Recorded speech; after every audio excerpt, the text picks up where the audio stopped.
And welcome one, welcome all, welcome to the Lost Harbor Tavern. I am your host, Nitsify, also your DM in case you didn't know. Welcome to the Rum and Harbor campaign, where we have a bunch of goofy, silly little people doing things. I was gonna cuss, and then I realized that cussing actually early YouTube gets mad and throws you off that. Well, I'm going to. No, don't. Don't worry, I'll take care of it. Mother. Alright. You should bleep it. Alright, cool.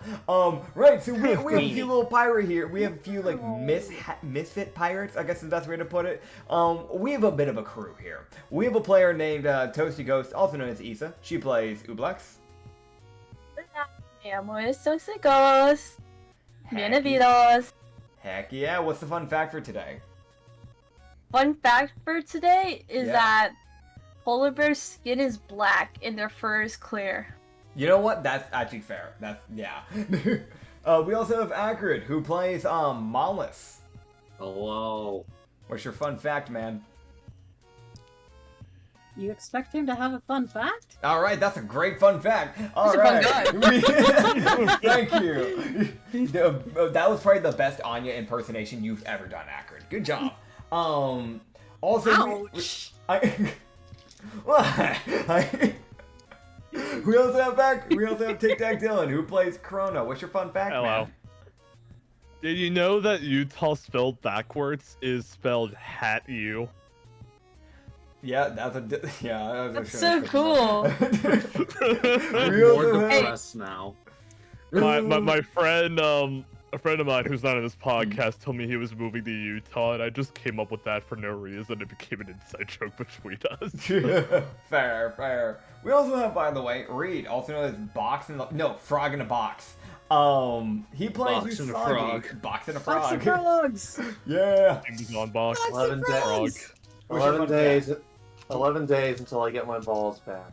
That's the fun fact, hell yeah. We also have one other person kind of hanging out in the crowd. She might yell a few times because she's playing Risk of Rain, but just understand that she's yelling. She's only directing that hate towards you, the viewers, because you deserve it. I apologize in advance. Also, fun fact for me, penguins have knees. Hell yeah. That's kind of disturbing. Because my brain They just can hit the gritty. Mike, I technically they probably could. My brain just pictured them with human legs, and I don't know how to feel about that. My brain Penguins have knees and automatically. they are tucked up in their abdomen. My brain Aw. automatically Suffer in the thought knowledge. of the Captain Falcon knee from Super Smash Brothers. Oh man. Disrespectful Suffer in that knowledge. they got rid of Solid Snake's ass. Dude, that's so fucked. I saw the Fortnite version. They removed his ass in Fortnite too. It's so sad. Anyways. We need. This is the serious conversation. We have to talk about this more. Yeah, you're right. Okay. We'll hit it up tomorrow. We'll hit it up next session. We'll talk Okay, more about okay. this. It's a big problem that needs to be addressed. Yes. But that being said, welcome to the Rum and Harbor campaign. If you haven't seen in the last session, just a little recap because some people may have forgotten, because it's been a week. And as we all know, we all have horrible memories. And if you have a great memory, stop it. Get some help. So, last session, you guys got to fight some good old Marines. You got to have your first proper naval fight where you fought on water for once instead of on land. It was a bit of a mess. The Navy almost wiped the floor with you guys, but due to some last-second nat 20s mixed in with some nat 1s, you guys pulled through. And some extra healing from Benjamin in the process. Thanks, bud. It was a slaughter fest on both sides, but on the bright side, you got yourself a shipwright. And you got to adopt Kisheshe, who sat back and watched the Marines get slaughtered before his very eyes while sipping a martini. Do you think there's something concerning with how the majority of the crew is so desensitized towards death and killing? I mean, in this world, it's it's sad, but it's kind of common, sadly enough. It If is you're a not Fair decent enough. desensitized to it, then something's wrong. To Ublex, this Yeah. fucked up mind. It's just a normal day. Yeah, that is true. That is sadly true. Right. But that being said, we're hopping into it. So you guys had 2 days before you were going to get to Gao, because you didn't really get to do any more travel before we ended off. We kind of had to end it there because that section went on for a good while. You looted the bodies and the dead of the people. We got a jumping ring from the captain, and you got honeydew cider as well as some other item. Oh right, the honeycomb knife that Usagi found. I have not. That's the only one item that I did not have time to make today on D&D Beyond. Was that again? Uh, Was that again? Yeah, the honeycomb knife. Is Oh, what right, you found. that. Yeah, you found that. Yeah, I still have. That's the one item I still have to make. I just didn't have time for it today. But Okay. that being said, we're gonna kick back into the session. You guys have 2 days to travel before you arrive to Gao, which is known as the desert country of the Pacific. So, or the calm. I don't know why I said Pacific, because it's just the calm sea. Yeah, well, I mean, Pacific means calm, but shut the fuck up, nobody cares. Alright, before you guys arrive, is there anything you guys want to do within those 2 days? I'm gonna just let you know, like, passively, Lavana and Pike, their whole thing is just gonna be focusing on working on whoever got fucking hurt, throughout that fight. That is literally all the focus is gonna be on. I will say, Koroi will have an answer for you, Usagi, about your collar once you guys get Good. So, yeah. But besides Good, that, I was is there gonna anything? ask about that. Yeah, we'll hit that No, up not- right as you guys arrive. No, I legitimately can't think of anything really. I mean, but I do Alright. want to know what that damn collar does. That's valid. I'll get you an answer in just a second. Just want to make sure we have everybody's stuff out of the way right before we do it, because they're not going to know that until, like, right when you guys arrive. Can I watch an episode of Delicious in Dungeon? Okay, so do me a favor. Roll me an Arcana check. Alright, sure, one sec. Yeah. Roll 20 is cooking as we speak. All right. Probably should have done this in D&D Beyond, because it's faster. Okay, so with that 5, you try to channel you don't even know exactly what you're trying to look for. You're trying to look for something, right? Like you're like, man, I want to just lay back and entertain myself with something. I don't know what, but something. You know what I mean? And so you pull up like a chair, like, you know, you're taking some time. You kind of like lean back a bit. You like grabbed popcorn and everything for some reason. You don't know why. You don't even know where the popcorn came from. And it's very confusing to you at this very moment of where it even came from. And it kind of makes you question some things. But you don't worry about it, you know? You don't worry about it, because why would you question about the random popcorn that spawned out of nowhere when you didn't even have popcorn on the ship to begin with? Here's the thing, right? Okay. So you sit down, you start, like, you just kind of sit there and you stare at the air. Mm-hmm. So anyways, what else does anyone else want to do? And then Chrono wakes up, right? Yeah, then he wakes up. Oh, man. Alright, so that's 4 hours of your day gone. Anything else from anyone before we move on? Pretty productive 4-hour nap to be age. Oh, yeah, definitely. Oh, so I can. Um, So I can mark 2 days. Yeah, you, So- can mark those 2 days. So you're now down to 9 days of no balls. So- But yes, Mollis. it would be a. Mollis would send a small ping out to everybody Mm-hmm. as he would say, I have something everyone needs to hear. Yeah? As he would basically ask everyone to come to the center of the deck, like the normal Yes. meeting area. Hell yeah. Yes. What is it? Chrono just kind of thinks to himself, man, that was such a weird... Oh god, there's a voice in my head. Oh wait, no, never mind, it's just Mollis. Yeah. I know more like. So fucker, I speak with telepathy. The crew. Don't listen to the voices. They mislead you. Yeah, the crew will show up, the mercenary will show up, the merchant will show up, and the 2 giant slimes will, like, hang over the Yeah. side and watch. Yeah, no, the slime's like, what's up, buds? What's Can up? we listen? Yay. Yes. Okay. Listening. As Mollis is going to, as he's wearing his normal cloak, and what everyone would then see is he moves his arm. They would now see that attached to his left arm is now a more magma-styled gauntlet Oh dear. that has just kind of fused to his skin. How did you get that? Is that normal? Is your arm infected? Do you need medical attention? Pike being like, I don't think that's a medical problem, from what I know at least. The fuck is that? This is from my patron. Oh, After Gao, there's going to be a portal that'll open up. oh no.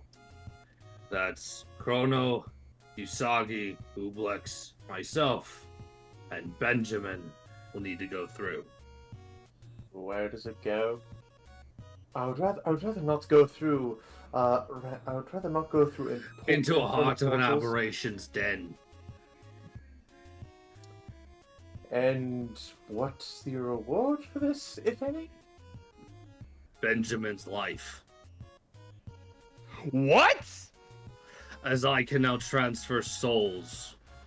Meaning I can steal the aberration's soul and give it to Benjamin. You see Benjamin kind of just... He would Huh. give this look of... It's a mixture of confused and kind of just stunned. Like, there's no words coming from his mouth, but it is that obvious, like, holy shit, okay. Didn't think- know that was possible. I think Chrono would sort of be in the same vein, just hearing that, oh, wait, it is possible to preserve, like, his best friend's life after all. Cool. Neat. Didn't see that coming.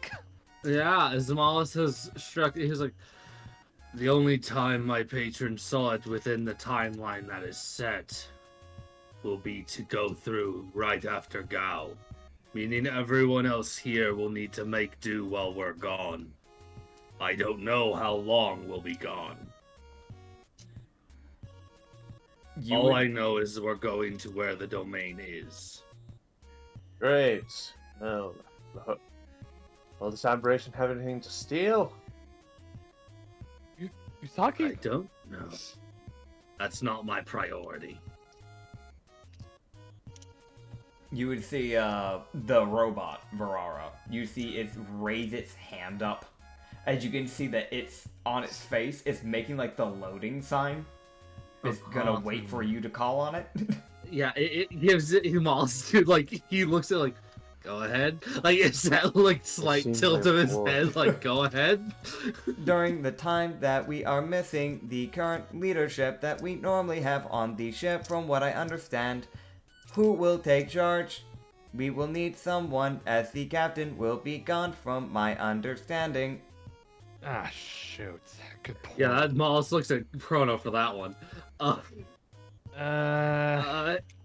I nominate the witch. Oh boy. What? Let's do a vote. What? She's the what? She's the most she's clearly the most competent person here. Speaking out of character, I want to mention mine was out of character. Mollis would have said nothing. Speaking out of character, I do kind of agree with what you're saying, right? Yeah. Do you Well, want to you do know- a diplomatic vote like what Issa said, or do you just want to go for the witch? It's, I guess, captain's choice in a way, but I would recommend as a group it might make more sense to do a vote for you guys, but... I This vote is for more of witch. me as a DM just trying to say the players as a whole should probably, as a I- group, pick one. The only problem I have with the witch is because she's brand new. That's fair. She's still. It would be weird putting someone who just joined the crew in charge of the entire crew.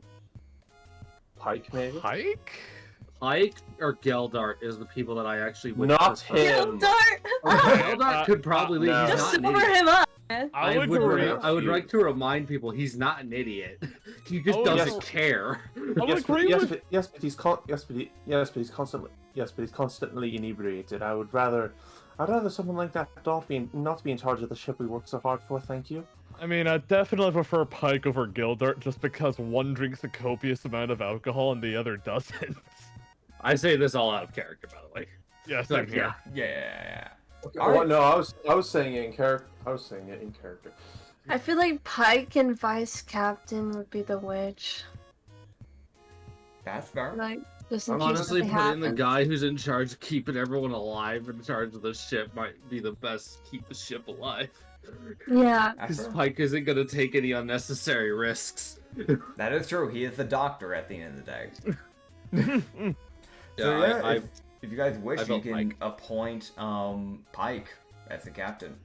I don't know if the vice captain or the captain, aka Chrono or Moss, would be the one to actually say it, but you know. I'm just. Mollis would give Chrono just a only to Chrono. He would tell him I'd say Pike. I'm just saying. I call dibs on whatever monetary value the thing has. Do you mean the soul? No, not that. I presume, but no, not that. I'm sure they'll have something. It's an else. aberration. Money means nothing to them. Aberration? Yes, but Oh, yes, do you but mean you like could the not- bones and organs and things like that? yes, that. Oh, gotcha. Right. Yusagi, no offense, but you concern me sometimes, and I'm friends with Mollis and Ublax. It's all about monetary gain, my friend. Uh-huh. Mollis would. If I'm going to throw myself into a mysterious portal, I want a return on that investment. Look, I'll buy you Shrugs. something. I'll just try to buy you something nice later, provided you don't try to steal anything. Do you ever want to scam people with me, Usagi? Oh, what did you have in mind? Hear me out. We sell some of the things we have here on the ship and have collected. We sell them overpriced.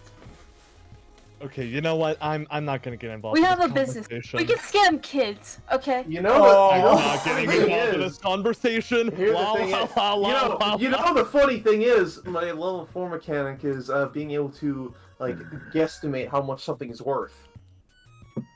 So That's so cool. I would actually be able to help with that. Usagi, on the way, we could be like partners in crime. We could sell things together. We can be rich. Also, Rich there's is a- more. rich I'm is a not bit of a done. stretch. Sorry, what?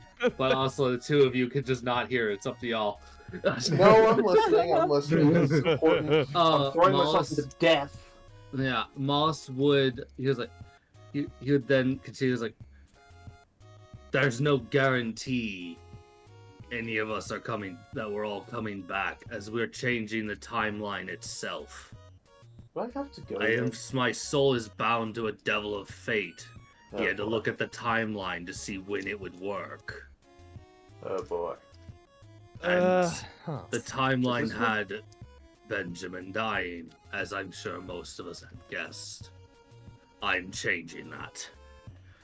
And Benjamin there did would die. be a pause where there's a slight pause where might be guessed Mollis might be about to say something else, and then he just, that's everything. Of Okay. note. Okay, that's under him. I've been debating on this for a while now, but I'm gonna be that guy and say, I'm sorry. I'm gonna be that guy. I really don't want to risk wiping myself out of existence. Thank you. That Not seems like surprised. If I That's- may, you would see Karori step forward and just go, well, if he won't go, then I will. What? Do you have a better reason? He's our only outlook at the end of the day. May I remind you? He's also the one that's kept you from dying multiple times. And Mollis. And Chrono. Alright. I'm just putting it out there. I'd be dead without him. Fine. Mollis fine. would also state with zero hesitant, I'm not surprised you don't want to go. What do you mean by- You only Fine. work for yourself at the end of the day. If we're going back in time, what would happen to me? Going to point It's out not that- back in time, it's just to an aberrations hive. So, I'm like a scared. plane. From what I can tell, probably. It's just a portal straight in. it'd certainly be a lot. Question: all of this timeline talk, I can literally reverse time. Is it okay for me to really be there? Does that can affect the timeline technically? The timeline is set, and you reversing things slightly shouldn't affect it all that much. This is more of a, we're going to a place that there is an aberration. Okay, just wanted to be From clear what on I'm that. aware of. So wait, that means I can't take. So wait, that means that I can't take anything because taking something would probably disrupt the timeline. I don't think, at least You're as far as I can overthinking tell, it. I think you can bring stuff to a plane. That's not going to ruin the timeline. It's No, it was more, timeline no, finicky. no, it was talking about stealing things. Well, I mean, the timeline's already set, so if you technically had already stolen stuff in that timeline, then you probably would be fine stealing, because that was already predicted in the timeline. So The saying, thing that so, isn't so you're saying predicted. so you're saying I can take anything I want and there won't be any consequences. Well, I mean, there still might be angry nobles and things, like, that's just normal, but I mean... Yes, but we're not going to be there for very long, are we? I mean, I don't know. It sounds like the captain wants to kill Halimar, and it sounds like the Grieger, Mollis. I haven't talked to you enough, buddy. It sounds like he wants to find a person from the Navy, Cho, I think. So, I don't know how long we're gonna be there. I can't say. Well, okay, alright, so... And also, weren't you going to rendezvous with your friend? The That's cat happening, girl? that's happening... Isn't that happening? I thought the timeline thing was happening outside of Gao, isn't it? The timeline's after that, happening. isn't it? Yes, that's happening after Gao, after we head out, from what I Okay. understand. But Oh, she's that's meeting fine. with you in Gao. Okay, yes, I'll still meet with her there. I'm talking about in the past. If there's anything, There's nothing going into the past. Yeah, no, nothing's going You to. do- We're not time traveling. Nothing like that. We're just going into What? another plane. Oh, I don't know where that came into your mind. I thought this is very confusing. I'll give you a bit of credit, Usagi. Take it from literally the Time Man himself. Time itself is a ridiculous subject. So, just tell me if this plane is likely to have any treasure that I can take. Fuck if I know. As the wizard, I can Oh, at that's least answer this, because I've redone some research, and actually you might better ask Lavana, but she's currently working on, patching people up to the best of her abilities. But from what I know, from what I've researched, normally planes have whatever treasures might be considered treasures there, so we might run into minerals or ores, possibly, things like that. Good, If you pay good attention. enough for me. Yeah. Good enough for me. Good enough for me. Hey, good Well, enough for me. if we're talking about this, I might as well actually bring up something myself. Something that might help once we get in there. He kind of turns to the rest of the tokens that Chrono's surrounded by and just which is Karori, the shipwright, and Usagi, and says, not to alarm you guys, but you might want to take a step back, because I'm about to try something kind of weird. Alright. Oh hell no, he's getting freaky. Yuji Sheshe, once again, he just steps back, pulls out that lawn chair, pulls out the drink, pours some ice in it, starts sipping on some lemonade. I've been racking my head for the longest time trying to figure out how to advance my fruit powers, and I think I finally figured something out. Weirdly enough, it wasn't until that whole slime battle that actually gave me this idea. So, as Chrono says this, he forms that majestic-looking gear in the palm of his hand. He throws it up in the air, catches it with his mouth, and he eats it. What?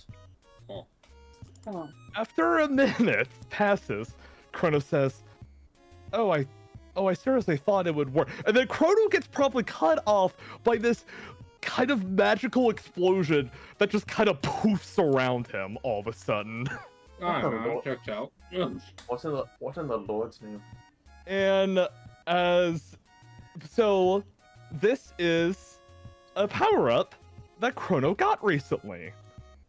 And after the explosion, or the sort of kind of like fades away, what Chrono kind of looks like right now, I don't know if any one of you have seen Dragon Ball Z, but the best way I can describe it is that sort of like very visible aura with the character.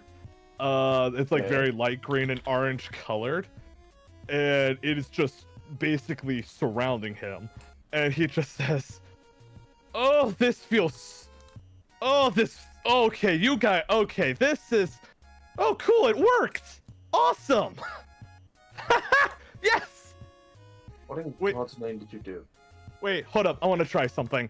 And as Chrono claps his hands, so he activates a new special power that he got from his last level up called Time Jump, which, contrary to the name, is a fancy way to say stop time. So how this kind of looks to you specifically, Usagi, is you just see Chrono just kind of stand there, and not even a second, he is just standing right in front of you as he stopped time to move in front of you. Huh. I just stopped time. Holy shit, I just actually stopped time? Hey, guess what, by the way? You know what's Mhm. better about this? He's not the only one that got an upgrade. Hey, man, check your fruit. You get something at level 4, Usagi.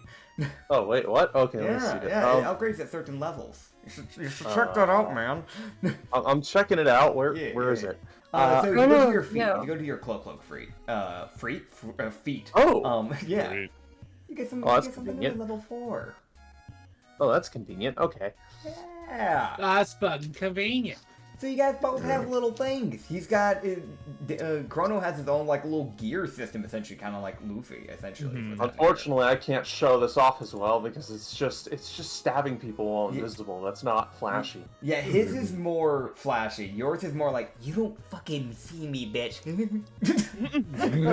Well, As, stopping yeah. time, you say? as Alright. Chrono tries to walk back, Wait. just for, I would say like maybe it's been like a minute or something like that after Chrono activated it, as the aura just kind of suddenly fades away, as Chrono now gets 1 level fatigue by just suddenly face planting into the ground, and he'll just say, "Oh, I'm going to need to take you on my next thieving adventure. That sounds very useful." Chrono kind of gets up and says, sort of tiredly, just, "Oh, right. Infusing my body with time magic is tiring. That makes sense. That's good to know." He You're got mute. fatigue. But you can be the greatest. Yes, but you could be the greatest thief known to man. I don't really have that much interest in thievery, but honestly, It's a waste of your talents. I'm just Anyway. happy I finally made progress. Oh boy. Heck yeah. All right. Compared to that, what I've figured out is nothing. Lucky. So Yeah. All I can do is stab people more effectively. I become longer. What about you go long? Anyway, um Corey, you said something about that collar. Nothing yet. I should have it ready by the time we actually arrive, though. All right. Okay. But also, what was Moss. the thing you were gonna say? Yeah, Moss. Mollis is just gonna give Benjamin like basically like a tap on the shoulder, like a pat on the shoulder, like, "I'm trying." Yeah. and also he would see that I don't know if anyone but Mollis gives an attempt at a smile. So Yeah. yeah. Benjamin would give a smile back, and he just kind of look too, and just kind of go. It's a thing where the smile's there, and you'd see it kind of fade lightly for a small bit there, and you'd hear him just kind of go. You said it was a devil, right? The devil that has my soul. I made a bargain with him. Alright. Right, yeah, you said you had already given your soul to come back to begin with. Alright, well. He I didn't just make you... asked. So, okay, just so it's asked not for like you help. had to sell your soul for me. I would have hated if you had done that. I had to sell my soul originally to come back. Yeah, right. I sold Alright. it to bring myself and Whiskers back. Right, that makes sense. As long as you didn't sell it for my sake, that's what matters to me. Alright, well, did he ask for anything in return? Or... No, not exactly. Alright. Well, just, I guess, be prepared. I mean, it's a devil, but normally they want something it'll be after.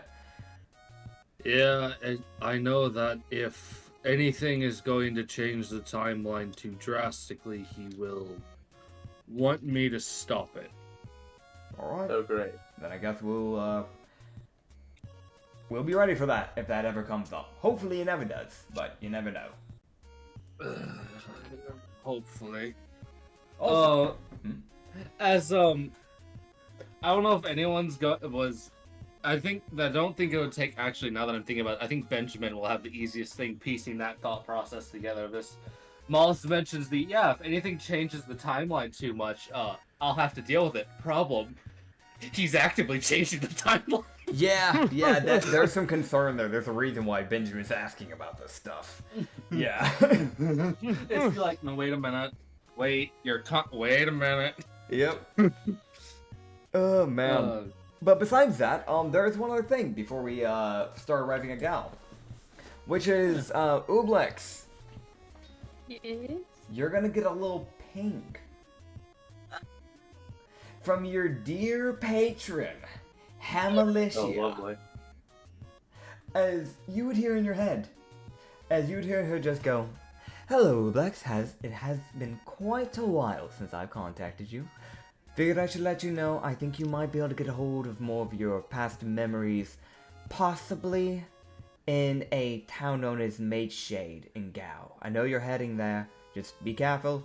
I know there's revolutionists, I think, going on over there, and Marines clashing. So just be careful. And yes, Shade. Try to look around there. You might find something. I could be wrong, but I think there might be a lead there." So yeah, she's left you a little message. Maybe check around Shade. Hey, gang. We should go somewhere. Before that, I have important things to get a hold of. Which is, what are you getting a hold of? Money. I have a few things I should probably be selling at some point. Yeah, you can do that when you arrive. So we are going to teleport these next 2 days. You had already removed your days off. I already had Issa ahead of time while I was helping her set up her sheet on D&D Beyond finally. Hallelujah. I went ahead and had her subtract those days worth of rations. Y'all, despite having an obscene amount of shark rations because of your size of your crew, you guys have actually been kind of blasting through it. Oh, great. You guys are down to like, I think 28 rations now. So, Yeah, which 26. Yeah, which by the way, fun fact that you need to think about when you guys get there. You guys are going to have to be traveling on foot to get to where you need to go, because you guys need to get to the capital, because that's where that party's going to be at. Meaning you're going to need to think about your rationings. And that means not just your food, but your water, because you're going into a desert. And it also means you still need to leave enough food on the ship for your crewmates. So, that being said, 2 days would go by. I'm not gonna roll any nature checks. I'm not gonna see some giant storms. Actually, joking. Tsunami, no. So you guys, can you imagine right near a desert island? That would be fucking wild. So here's the thing. You guys will get there within 2 days. As you guys are arriving within those 2 days, Kuroi would finally approach you. Yusagi. And she would just kind of look to you and just go, "Well, I think I have an answer for you, luckily for you. So, good. This, from what I can tell, is a collar of tabaxi kind. Yes, You said you're friends with tabaxi, right? that is correct. So they should be fine. Normally, if you're any other race, you'd get a benefit. This would be more like an accessory to her, so she won't get any of the benefits because it is a magical item. But the thing about this is that it would, over time, turn you into a tabaxi, but I don't think it would turn you fully into one. From what I understand, you would just get the slit pupils, the tail, the cat ears, the tongue, the whiskers, and you might get a fascination with sharp objects. But that's it. You can make someone a cat boy. What the fuck? Yeah, and from what I can tell, so if she awesome. attuned it, you wouldn't be able to unattune it until those things have been done to you. This wouldn't happen to change one's lifespan to affect. No, because you would technically be half tabaxi. So if your main genetics was the original, then you would live longer Lovely. than a normal tabaxi, yes. Great. Okay, never mind. So it's just kind of more of an accessory. Well, that's good enough. Anyway, I mean, were you thinking about trying to bring your age up? Because I know Ham can only live to be 25, 50, around there. possibly. That's fair. No, I do get that. That's a very short lifespan. if you need me to, I can try and look into something. I might be able to find something to help with that. That would be great, actually. Just understand stuff like that definitely comes with repercussions, but I can look... Actually, Levana might be better for that. I'll go talk with Levana about that. Excellent. Yeah, the wizard will go talk with Levana, see if she can figure out anything for you that might bring up your lifespan. Just understand that stuff like that always will have some type of repercussion. It might just be like your appearance might change up a bit, or it could be something different. You never know. So... quick question before we get this Desert Island segment started. Yeah. That elf that was rescued alongside with the samurai, Yes. are they awake now? He is. It's... honestly, yo, just never went out of your way to talk with him afterwards. But yes, he is finally awake. It's that thing, like, he was out for, like, a good 2 or 3 days. Before he finally came to be. Or not 2 or 3 days. Within, like, it was, like, a good day. So, like, it's like a day before Gal that he would start coming to be. Okay. Yeah. I think Chrono would definitely be the one to greet him. Okay.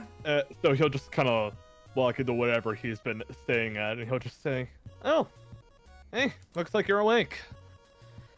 He would just look to you and just go, yes, I am. I appreciate you.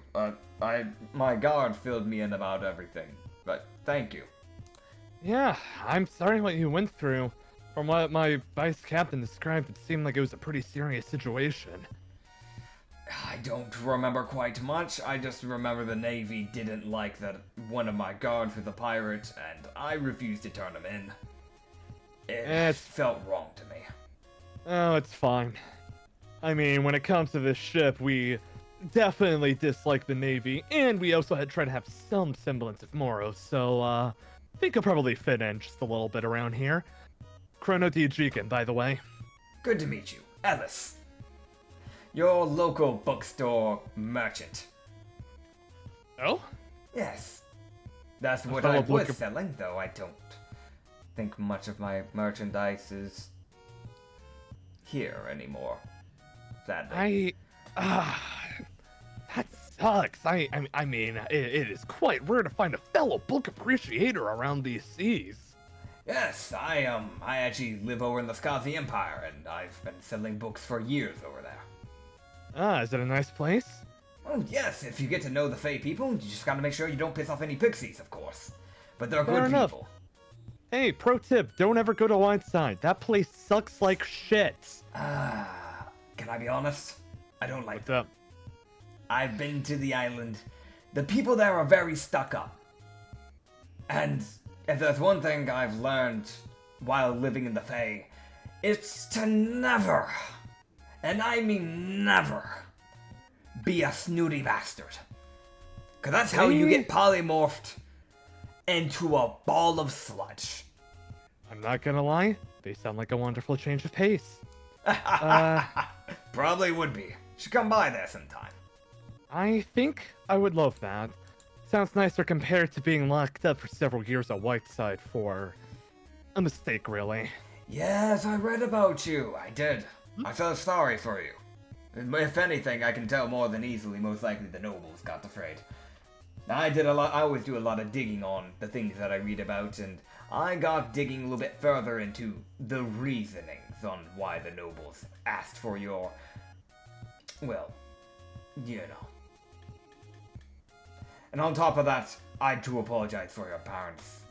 The condolences on that, though I'm sure it's a bit too late for that. A few hundred years too late.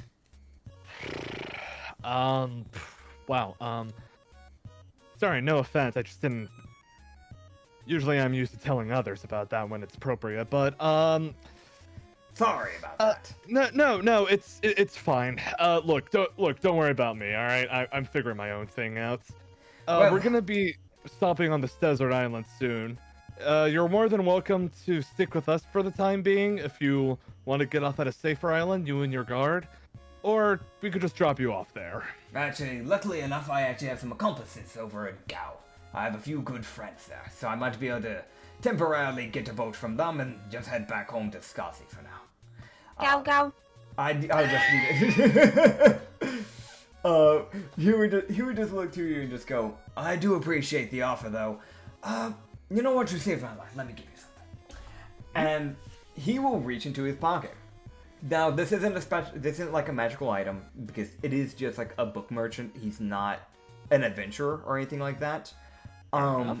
But he would reach into his pocket and he'd hand you a pocket watch.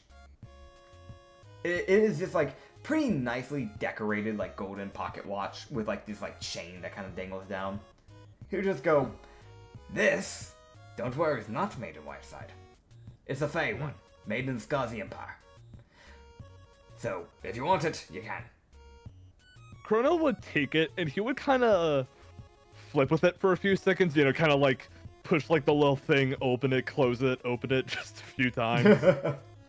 So fun little thing about that, real quick. Every time you open it, you see these like purple sparkles, kind of like it's very small and it's very subtle. But every time it opens, there's these like purple little sparkles that kind of just come out and they just disintegrate into the air every time. Cool. Thanks. Chrono will nod and give a smile at him.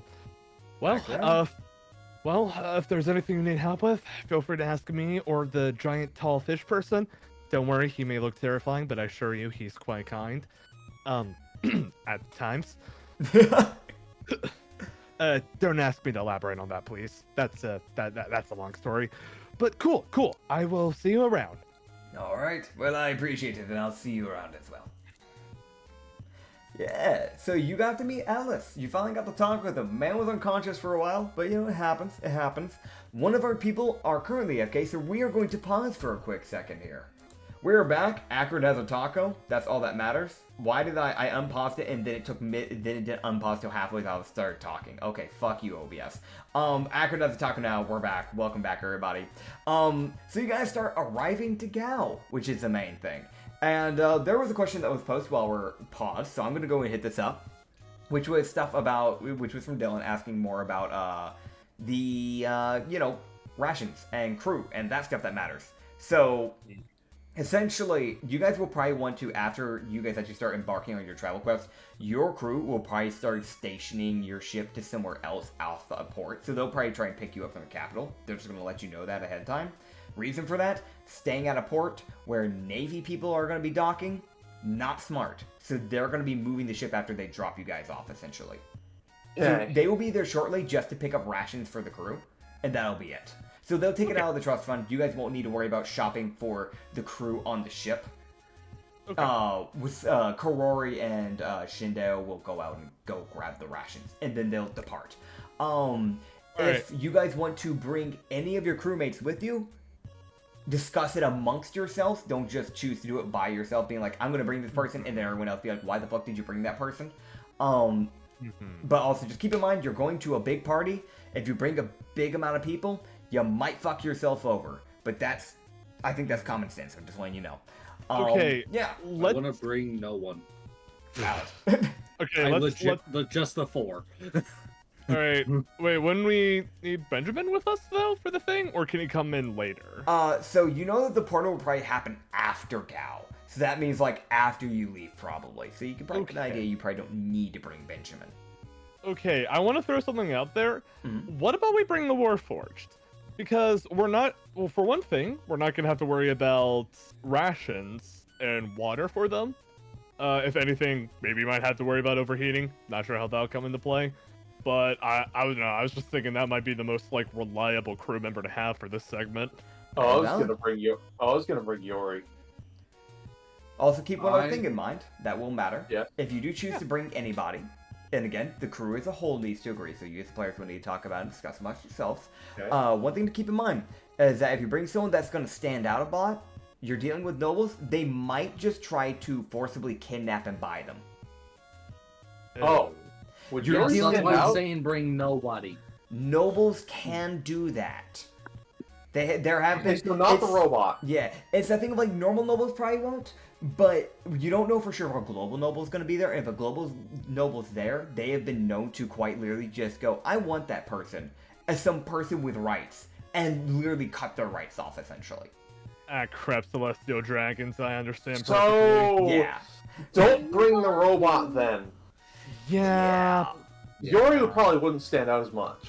She is a volcanic finnick, which is a really weird one. Volcanic finnics are normally found in volcano regions, not in deserts. Normally finnic kitsunes, just normal finnic kitsunes are found in them. No. So her black hair and fur might stick out, actually. I hope they don't desire me. She also yeah, you actually might be, you might want to I'm in disguise danger. yourself. How are you gonna? How is he gonna? How are they gonna disguise themselves? They're I a can be a tall blob. man. Robe, you wear a hat. I don't know. It's up Wear to a you. You guys, robe. that's for you Be a guys. tall to man, figure wear a out. That's not robe, my wear a mask. Those mustache glasses on. Oh man. You wear a mask, Yeah, gloves. you know what? Yeah, you know what? This is gonna be dangerous. It's probably not a good idea to bring my apprentice there. Okay, Alright. by that logic, Mr. Whiskers is definitely out of the question. Yeah, let's Yeah. be real here. The only normal-looking people you guys have is the Shindeo. witch, kind of. You'd have to get her to drop her its normal attire. Shindeo, because he is just, at the end of the day, he actually kind of has desert-esque attire, so he actually might fit in. Oh, okay. And technically Benjamin. Gildar, you don't see dwarves in the desert. If you see one there, they're normally either a merchant or they were a hired mercenary, and they only came here simply because they were being paid a shit ton, because they overheat easily. Yeah, Shindeo good point. did kind of You know, kick the ass problem last is- week. He You did. know the problem. You know, the He also problem got is- his ribs shattered, so Oh, Alright. that's actually true. I'm just gonna wait. I'm just gonna Mhm. point out that wait a minute. I just realized the problem is I'm just going to be as equally as problematic at the moment. Luckily for you, you probably won't get to the capital in enough days, and you'll probably be back to a Harrington, which you'll still stick out, but you won't stick out as much. Is Good nobody point. thinking of the fact that Mullis is a Grieger half Mhm. demon? Yeah, he's gonna I- stand out more than anyone else. Chrono's the only one that won't. Yeah, I know where I guys have don't a know cloak. this. that is I'm all. aware of the risk, but I still feel that if we're going to pull off a large scale heist, I'm gonna need my trusty apprentice there. Brother, you're the only one going for the heist music. Okay? I can't ask you guys for help. It would benefit the crew. That's for y'all to figure out. Are y'all in Hey, agreement to bring in at least Yori? Is that a choice? I'm not too big on bringing her. Same, to be honest If with I'm you. being overruled, then fine. Like, if we're going to Fine. bring someone, I think Shindeo definitely makes the most sense, since Fine. one, they're already clothed for it. Two, they can kick ass while fighting, and their injuries will probably heal before we Fine. Her get in any big homework. battle. Her homework is to try and get something good from the port town without getting caught. Fair enough. She'll Alright. have a very limited time because they'll have to depart pretty soon. But yeah, they can do that. Oh, that's fine. Yeah. He has So, literally like an hour. fair enough. Well, I'm sure you could take something in an hour. If So- anything, that would be a benefit because then you could do it and leave. Actually, that's Fair a good enough. point. Yeah. So by majority That's vote, not unless really enough time to case something out, though. Yeah. We'll find out. That's for y'all to figure out. Majority vote has gone for having one person join, which is Shindeo, from what I understand, unless Issa randomly yells objection, and then it would be a tie. Hi, Shindeo. Alright, yeah, that's Oh my God. question. Got it. So there's one for nobody, two for Shindeo, Three, and actually. one by for the sounds Yuri. of it. I'm sorry, Second. Reed. I didn't mean. I hope we're not like trying to shoot you down or anything like that. It's just No, that's that fair. logically, I think this makes the most sense. It does. Play-wise. No, it does. I will mention this. This would have a benefit because Shindeo is the one crowd person. Yeah. Yeah. Mhm. So if you were With his bringing anyone, Yeah. that is ribs. actually a benefit. He's like the fucking. Did you see him last fight, or was I would just like? Yeah, he was pretty good. Yeah. His whole thing is that, like, if he kills someone, he gets temp health. So if he's fighting a bunch of grunts, he can literally Damn. chew through them. Yeah. Wait! I can peel him. Wolf's Feet's such a Huh? good team. Wait, what? Wait, you can No, kill what? like peel as in okay. It's a game term where Okay. like I basically like help fight the people with him, but make sure he gets the kills. Oh, gotcha. I Okay. see what you mean. I see what you mean. I thought you were talking. Yeah. I thought you were talking about Mr. Dink. Like, you know, you could peel a human, Douglas. I just thought you wanted to straight up peel a person like a banana, and I was like, what the fuck? That's what I was I might imagining. try too. that. Who And nobody wants here. to peel someone? My nobody here got mom. that joke. And nobody here got that joke. It's fine. All right. So you guys are gonna go Obscure together. reference that nobody gets. Anyway, No. yeah. Like in a fighting way, I could peel him. I had no idea. Sorry, guys. Yeah, no, you're good. You're good. It's a MOBA term, I think. I guess. I think it is a league term, if I remember right. Well, just a MOBA term in general. It is, because I used to play a MOBA that was not League, and that was actually a comment. This is coming back to me. That took a bit. Alright, we're gonna get back on track, because railroading has gone Okay, so, you guys will actually start to arrive. You can see, because as I said before, it's a desert island, that's one thing you guys kind of knew about it. It's not a joke. Think of, like, motherfucking Alabasta. That's the best way I can really describe this. It is that thing, when you are approaching it, the nicest area you will probably ever see for a good while is the port town. Where they do have some, like, they do actually have some palm trees. It's kind of like an oasis type of vibe near the port town. Because you can see where they do have, like, some active, like, fresh source of water, kind of like as you're, like, pulling up. Where you can see, like, a pond. Or like a pond of some sort, or like a lake of some sort, with like some like oasis brand, trees that have kind of grown around it. So there's a few trees every once in a while. It's not a lot of them, but they're sparse around the town. You can see that potato. You can see that I saw Acrid boot up. It's good. It's all good. Sorry, my addiction came in for a second there. I want to mention this. I'm listening. This is a game that does not require thought. Oh yeah, no, I'm here. I used to play potato during Katsu. You're good, man. As long as you're listening, that's all I care about. So you, it's that thing like when you're approaching these, the town, you can see that while the port is made of like wood, obviously. The actual building structures are made from things like sandstone and cobblestone, like basically just these like the type of stone materials you would normally find in a desert area. They don't have as much of a selection because importing things, other minerals from other islands would become expensive, so they just use what they can find. Which sandstone is, once hardened, actually pretty durable. Luckily for them, you can even see where some people have actually gone out of their way to have like small little gardens.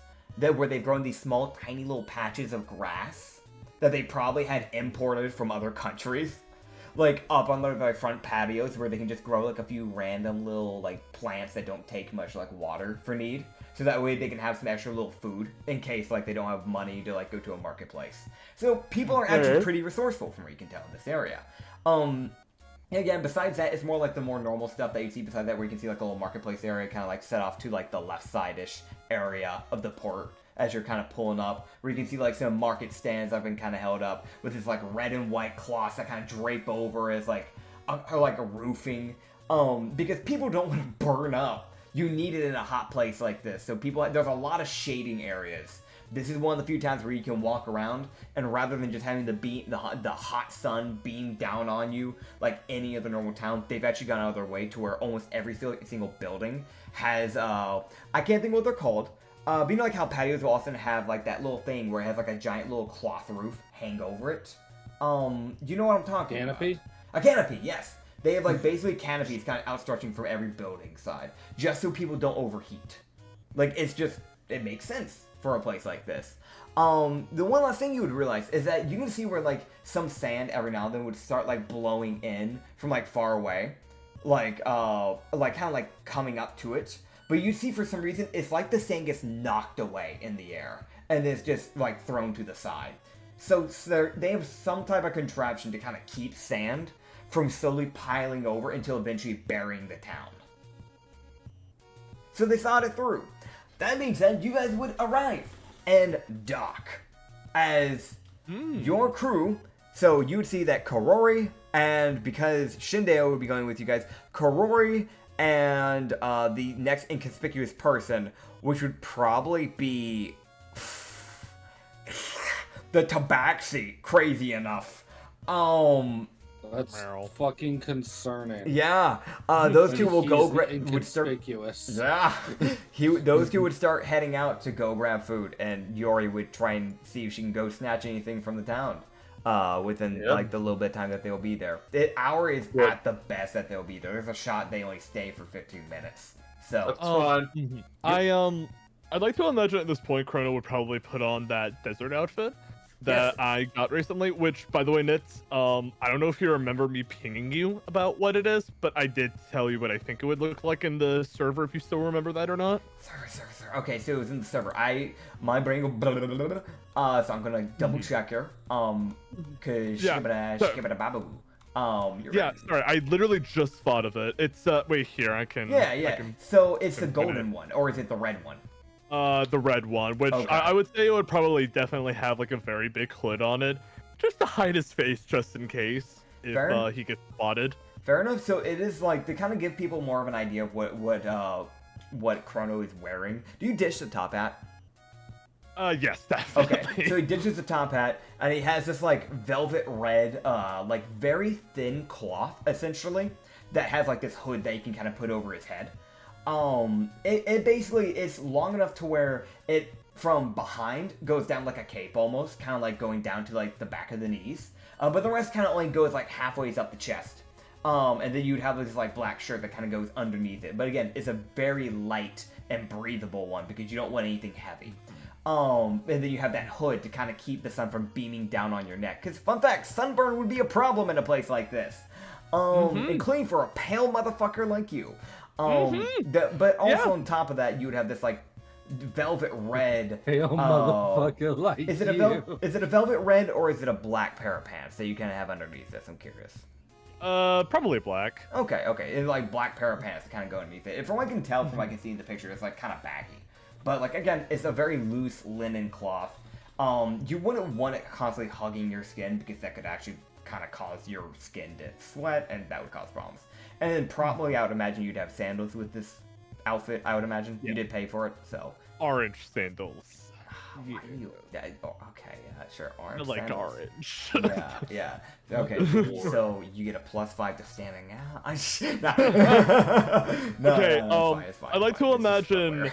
as Chrono kind of comes out onto the main deck with the desert outfit, he's kind of like sort of scratching and rubbing his arms a lot, where he's just saying, I do not feel natural in this outfit. God, this feels so weird.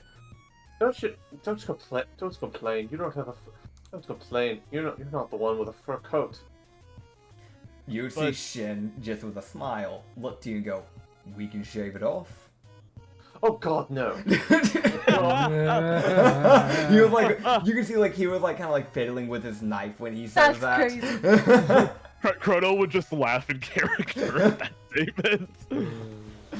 Now that imagine is naked just and like- soggy and it's scary.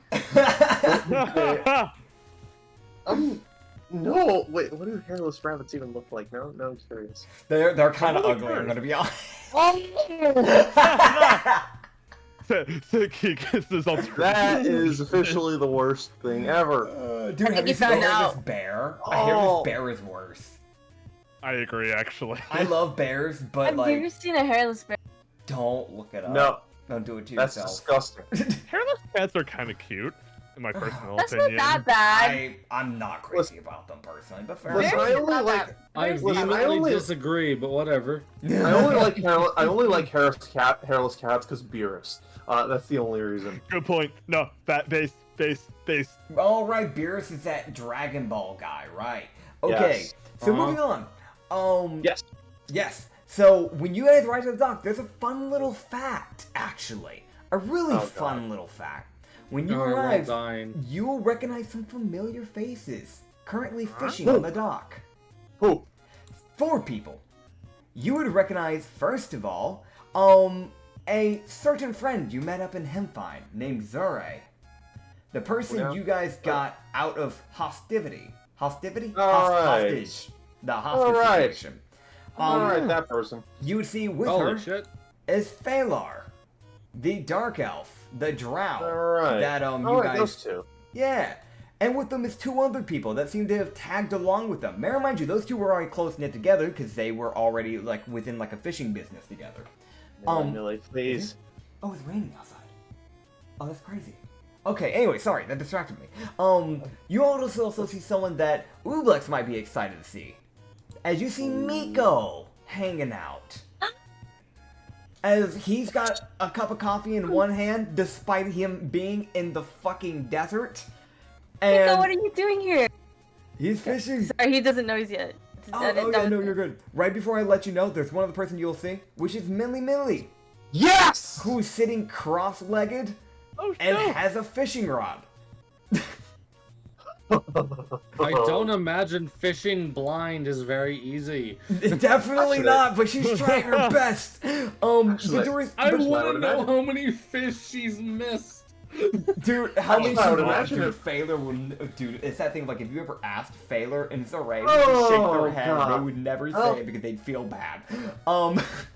Dude, it's like what? the fishing, the hook's there. There's no bait. The bait's been gone for an hour. It's just a hook. Dude, I feel yes! so bad.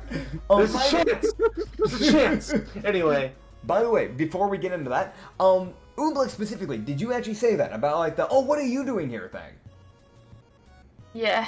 Okay, cool. So, you would see all four of them, because they've all heard Ooblex. Okay, well, besides Millie doesn't move, because she's never met Ooblex, actually, now I think about it. But the rest of the No, three she's never would has. turn their heads, and you see Miko just kind of, like, raise an eyebrow and just go, I did not... Good to see you, Ooblex. I didn't expect to see you here. How are you doing? You see him kind of prop his fishing net I wanna up give him against a the barrel. hug. Yeah, he gets up and he'll hug you, 100%. Yay! Oh. I'm gonna squeeze him. Yeah, Don't he'll break squeeze his you back ribs. lightly. He'll just look to you and just kind of go, how have you been? Has everything been okay? I've been hearing all the ruckus on the newspapers about everything, and I've been hearing about everything that's been going on. Have you been alright? Oh, I've been good. I've been cooking. I've been cooking and shit like that. You want some shark rations? We killed a great white shark. Sure, you know what, I'll trade you for something. And you see him pull out, like, go over to his area and pull out, like, a little box that he has. And he just, like, open up, he's like, here, you can have mine, we'll swap. And, What? so you have something that he cooked. This was probably supposed to be his lunch. It is, because it's a lunch, it means that it's gonna be more of, like, a cold cut, like, type of deli thing. But yeah, you'd see that he's essentially had made up, like, a BLT. Oh, yum. The only thing he didn't do was tomatoes, because, sadly, tomatoes would have dried up in the heat this quick. So, Oh, yeah. yeah. Bacon. Oh, yeah. Chrono would probably go over to. I'm very sorry, I'm blanking out on the names. The Phaler dark elf or and the Zorai? hostage from the island we fought Hondo on. The hostage was Zorai, and the Dark Elf that was saved by Zorai. Moss was Phalar. Okay, Moss would be making his way over wearing the ice cloak. so yeah. would Chrono, and he Shit. would just give like a of course friendly I will wave. be as well. I He'll mean, just give like a wave and say, "Oi, good to see you two again." Yes, good to see you. It's good to see you both. I'm glad to see you're all doing well. By the way, I remember the whole thing with the god Kikis and pulling us into her domain. You're not changed back. Oh no. I'm Yeah, so it's only- sorry. it's only 9 more days. Okay, well that's good. She kind of So I want to mention that when she had said that, you would see that, like, when she was like, "Oh, you're not changed," you would see like where she like gave a glance back at Faye, like, "I fucked up. I'm so sorry." By the way, you Chrono would see that Millie, No, upon it's only hearing nine more- Usagi's it's only voice, 9 more will days. look over and just go, "Oh, well, I didn't expect to see you here." Or, see, she kind of give like air quotes. But neither did I. It's always a pleasure.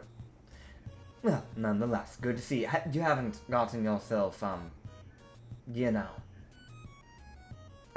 what's the word? You haven't failed any missions with the training that I've taught you, I'm hoping? No, I haven't failed yet. Actually, it's been going better. That's good to hear. By the way, Phalor would look over to Mollis. Just kind of go, well, it's good to see you. I actually picked up a class. Luckily enough, because of you.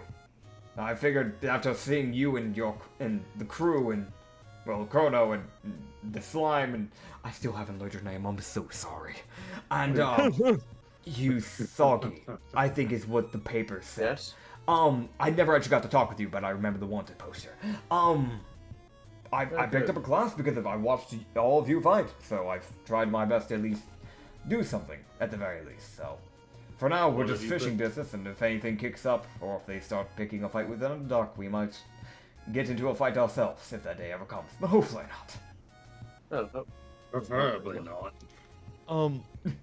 Chrono So all they're would- seeing is Mollus's glowing red eyes from underneath his fucking hood. Yeah. That's fair, Chrono that's would fair. turn to Celery?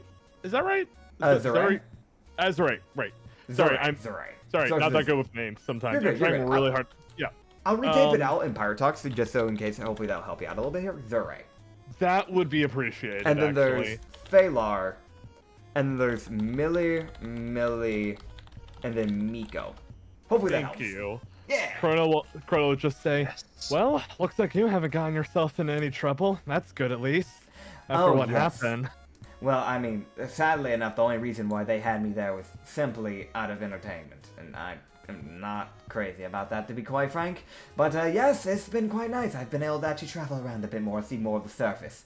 It's nice compared to seeing just the same old cave and rock and whatever structures we had in the Underdark. That's wonderful. We've been seeing some weird stuff too, like how should I? Actually, you know what? Chrono was just gonna kind of point to the ship where one of the big slime masses is probably in view, and Yeah. he'll just say, maybe that's a good visual indication of how weird things have been for us. But hey, at least we got a cooler ship now. You have I mean, you know what? I'm not too surprised. You have Ublex. They are. But that's a different type of slime. Are they sentient too? It's oh god. So sorry, I kind of got a little distracted with something else during that island. That it was hard to remember that. But from what I could tell, Ublex established themselves as some sort of alpha wolf to them. Believe it or not. You see her kind of cock her head a little bit at like Ublex, like and just like in a confusion, and you would hear Miko just kind of go, so. He would just kind of look at Ublex and just go, so. You mean? So do they see you like a leader? Yeah, somewhat. I consider them as friends, but they see me more of like a leader. They're my homeboys. I mean, good job on you. If anything, I think it's kind of rather hard to convince slimes, or at least from what I know, at least. But No, then they're again, just like me for real. I mean, yeah, They- maybe that's in your favor. Like, so cool. But yeah, They let me touch inside of them. It's so cool. They let me You- take things out. you would see all of them look towards Ublex, even the blind person. And Mollus. Hey, Everyone is Chrono would looking just- at her. Chrono would just cough like really loud, like. Anyways, I see you've gotten a new ship. It's good to see that you're no longer using a navy ship. oh yes. Yeah. We had quite the unexpected run-in. Would you believe me if I told you that we actually had a legendary shipwright who barely made himself known in that ship for several days? Weeks. Aw. Weeks. Weeks, right. Weeks. He was Because in there for because weeks. nobody bothered to check the We brig. didn't know there was a brig. and they didn't even yell. I mean, for goodness sake. Like, I'm sure didn't- so many of us went to the storage room and did so many loud things. Oh yeah. You would see Benjamin on top of the boat just kind of like snicker, like, yeah, loud. Like, he doesn't say that, but it's about like, Wait, loud. does he know? Oh god. He's pieced it together. Oh, fuck. Chrono has it if that helps. I'm not responding to his statement. Dude, I mean, to be fair, he Because didn't say Millie's right here. Oh yeah, no, he didn't say it. I'm just letting you know. It was just a Okay. snicker, but he will wink to you. Chrono will go turn back to his I'm just mirror gonna and like says, wink back. Good thing Millie really can't see this. Chrono will turn back to his mirror and says, it's funny you ran here. We're on this island for a very specific reason. You know, I'm sure you still remember that elf asshole that became one of the warlords of the sea recently. Yeah, I'm not Oh, quite boy. crazy the fact that he's here. Chrono is just gonna kind of do like the anime kind of like bringing his fists together. It says, and he has a sort of like battle hungry grin as he says, we're gonna go beat him up. And Hell take all yeah. his money. And take Give him all of his money. And most importantly, beat him up. Yeah. He says that with like a little bit more of a serious grievance expression. I would think the money would be more important. I think to each their own. I think everybody has their own objectives from what I can tell within this group. But at the very least, if this makes the both of you more hyped up, he's more of a bastard. And what I can tell with him being a pirate lord, that means the Marines are probably paying him as well. So if anything, he's getting his natural pirate's money from doing whatever the shit he does. And he's getting a good sum. I'm pretty sure he's being paid similar to that of what a captain or an admiral would be getting paid. It's just a rumor though. Oh boy, well then. Good, well then. Yeah, he won't miss some of it. Hopefully. Hopefully. Either way, we're only going to be here for a day or two, and then we're going to start making our way to the capital soon enough. We're hopefully planning to be able to sell enough fish near the capital, where it's not near the port, so we can drive the prices up a little bit and hopefully sell to the nobles. It's kind of the Hopefully. plan. The more money we make, the better. If you happen to hear any how should I put this? Loud sounds, things breaking, maybe there's screams from a party nearby, don't go Yes. there. I will make note of that. And real quick, I need to close my door. Rena has somehow forced her way into the door. Could hear Rena too. She I heard her solo opened scream. the door. Yeah. Is that a cat? I heard a scream. Yep. The way we do it is when I close my door, I don't fully close it. So like if she wants in, she can lean on it and then it opens. Okay. So she forced her way in. So I had to go close the door. But yeah. They will keep it in mind of if we hear that, we're just gonna steer clear of that, essentially. Probably to the best. But yeah. I would admit, that training ended up saving me from some Navy goons later, so thank you for that. You're welcome. I'm glad it could come of use. Just gonna pull out with a fit. I don't know if she takes drugs, but she'll probably be fine. And if she doesn't, she can politely refuse. I pull out a bag of catnip that I have laying around and just drops it on her lap. A little gift in exchange. She was just kind of like, she put her hand on it, trying to figure out what it is, and realized that there's no braille. Oh right. There's no braille. It doesn't. I don't know what this is. Oh right. Oh, right. Yeah. I am blind. All right. I forgot. I was trying to be dramatic. It's cat. I might have to refuse on that. I need my senses. That's my one way That's of living. That's fair. I didn't think about that. It's alright. I do appreciate the thought, though. It does matter. Alright, well, I guess I'll just take it back or something. Okay. Yeah, that's probably the best you can do for that. I'll find a better gift later. Yeah, you're good. That's all you can really. You at least tried, man. You did try. It was just a slight thing of the blind person needs their senses. But yeah.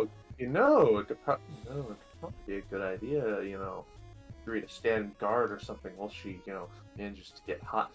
That's an idea for later. That's an idea for later. But yeah, they Taylor just go, well, I hate to cut our reunion short, but we need to keep on fishing so we should have things to sell. And yes. Apologies. One more question. Mm-hmm. I don't suppose you might know any chance of any noteworthy nobles to keep an eye out for in the capital around this time? Any nobles in specific? Let me put it this way. Ones that could easily cause trouble if we run into.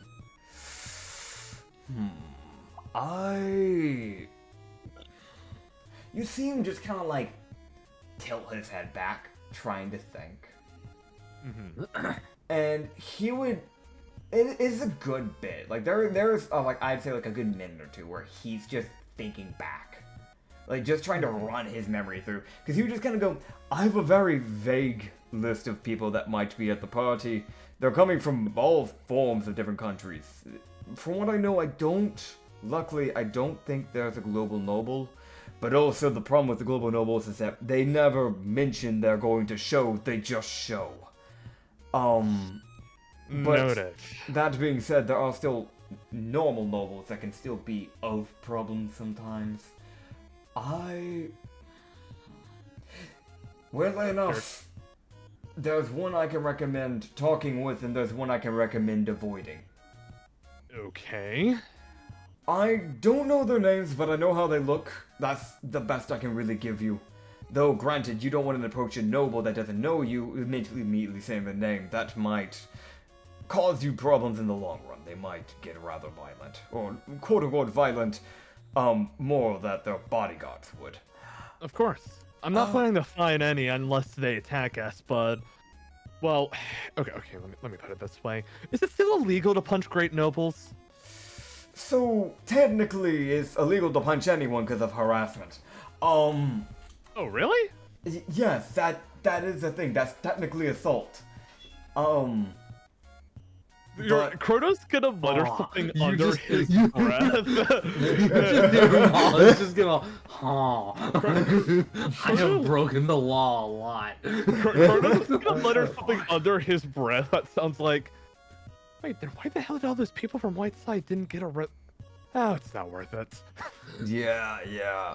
He would just go, so here's the thing. From what I know, there's one person you want to avoid. There's this man. He's done a lot of funding for the Marines, for the Global Navy, whatever you want to call them. If he knows you're a pirate, he will definitely cause you problems. And from what I understand, he has personal connections with like an admiral or something like that. So if he has them on speed dial and they're nearby, that could become a problem real quick for you. It's look out for a lizard man. His normal stuff that he wears is like kind of like he normally has this like very fancy white dress shirt. I've seen him from afar one time. Like kind of like a black bow tie. He normally has like a corsage or something on like his left side.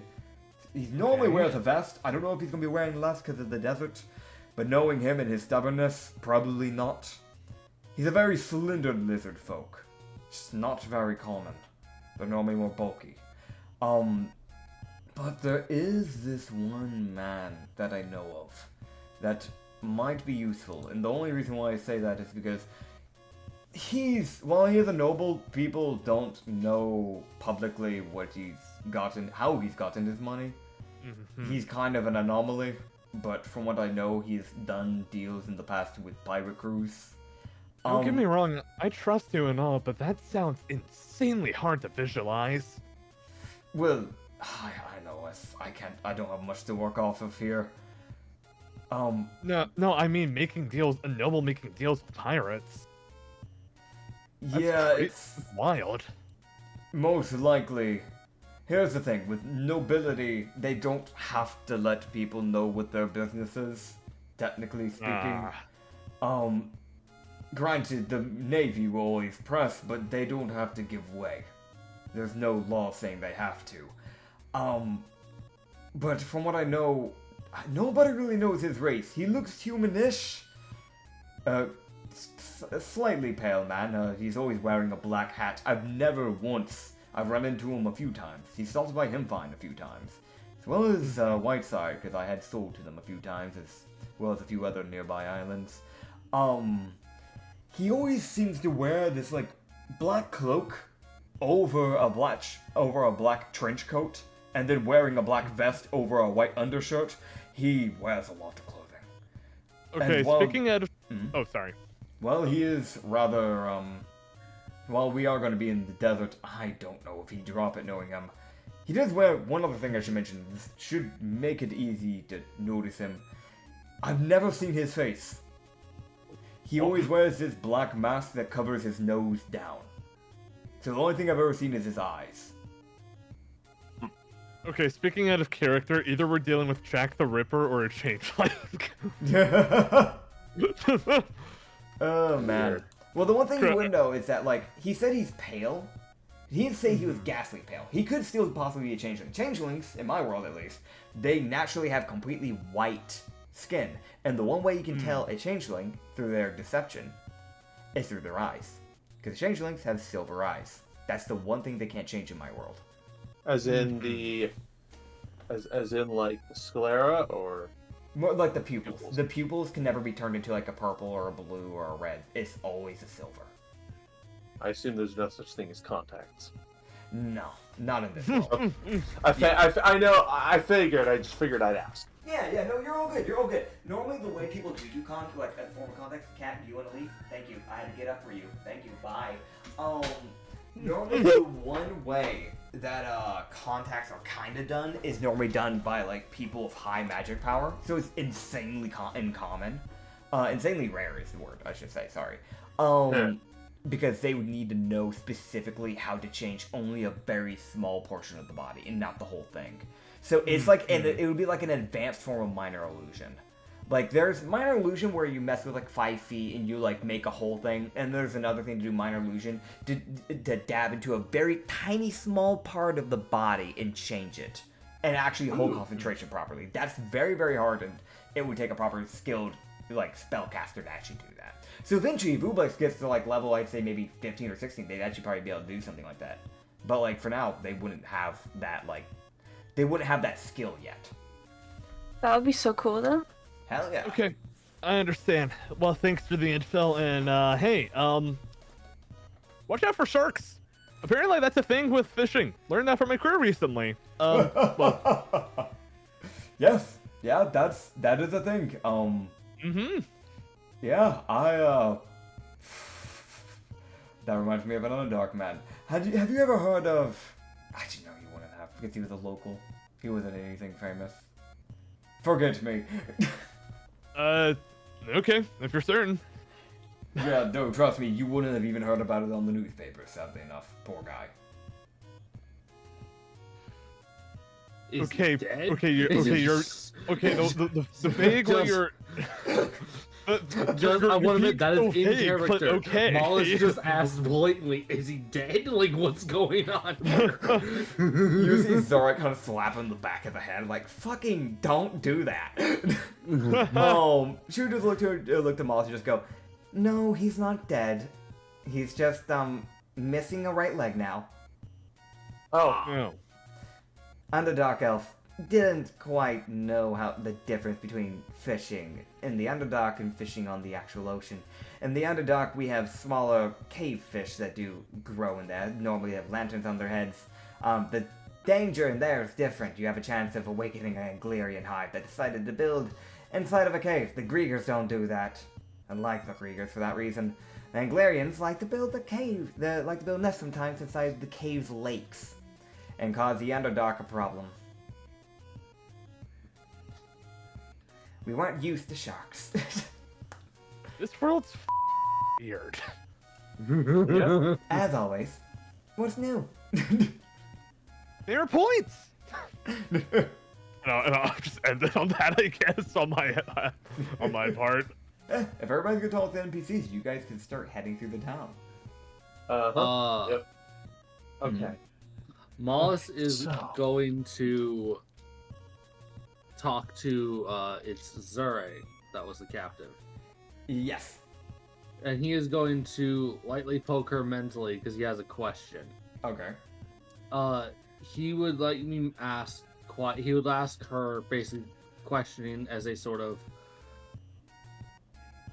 back in it was Whiteside that we freed them. Hempfine. Or Hempvine. He was like, back in Hempvine, you asked me to do something to the now warlord. Mm-hmm. Can I get a reminder on what it was? Because I, as a player, forgot to write it down. Right. She would just yeah. She would just look to you, and there's that like smile of like, oh, you actually remembered, thanks. You would see her just go, do me a favor and knock all their teeth in. Got it. It is he remembered I need to do something to that fucking captain. I just don't remember what. Yeah. So I'm gonna ask the person who wants me to personally harm this person, fucking which one is it? Let me know. Yep. So I'm going to feed this fucker his teeth. Lovely. Hell yeah. Let's fucking go. You can feed him his teeth. You are now Yay. morally obligated to do so. I will. Oh yeah. Just a quick reminder for you players, don't forget to stop by at some point by the marketplace. You're gonna need some rations. No. Yep. Oh yes. Let's Oh, divide more this food. importantly, I think I forgot to specify this, but yes, I'm taking the bird with me. I'm gonna need it. That is fair. If you're bringing the bird with you, actually, weirdly enough, this is the bird that can actually handle this type of heat pretty easily because it How has no convenient for fireworks. me! Yes. I Oh, assume it's just gonna be. How am I transporting this thing? It's just gonna be like on my shoulder or something. Most likely, it'll probably just hang out either on your shoulder or on your hat because you do have that Good hat enough. that you wear. Good enough. That would be a convenient place, wouldn't it? Yeah. Okay. Wallace is gonna go find his Pompey. That is fair. Yeah, you can find your little Pompey. The little Pompey, you will realize something interesting. Fun fact.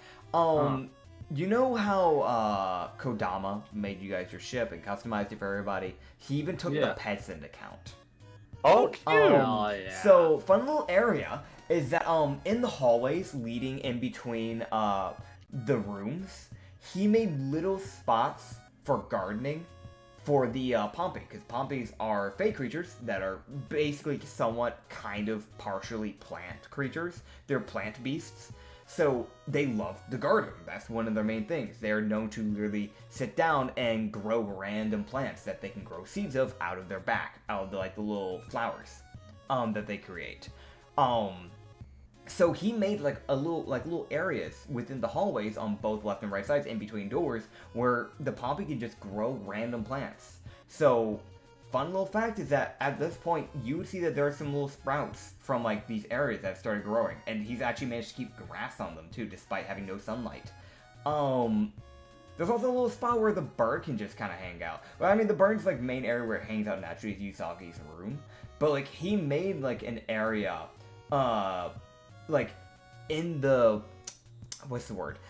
in the hallway area where there's just a few just random spots normally hanging over where the plants are at, not under every single plant area but over some of the plant areas where it can just basically kind of swings for a bird, so you can hop down and just kind of swing back and forth on it.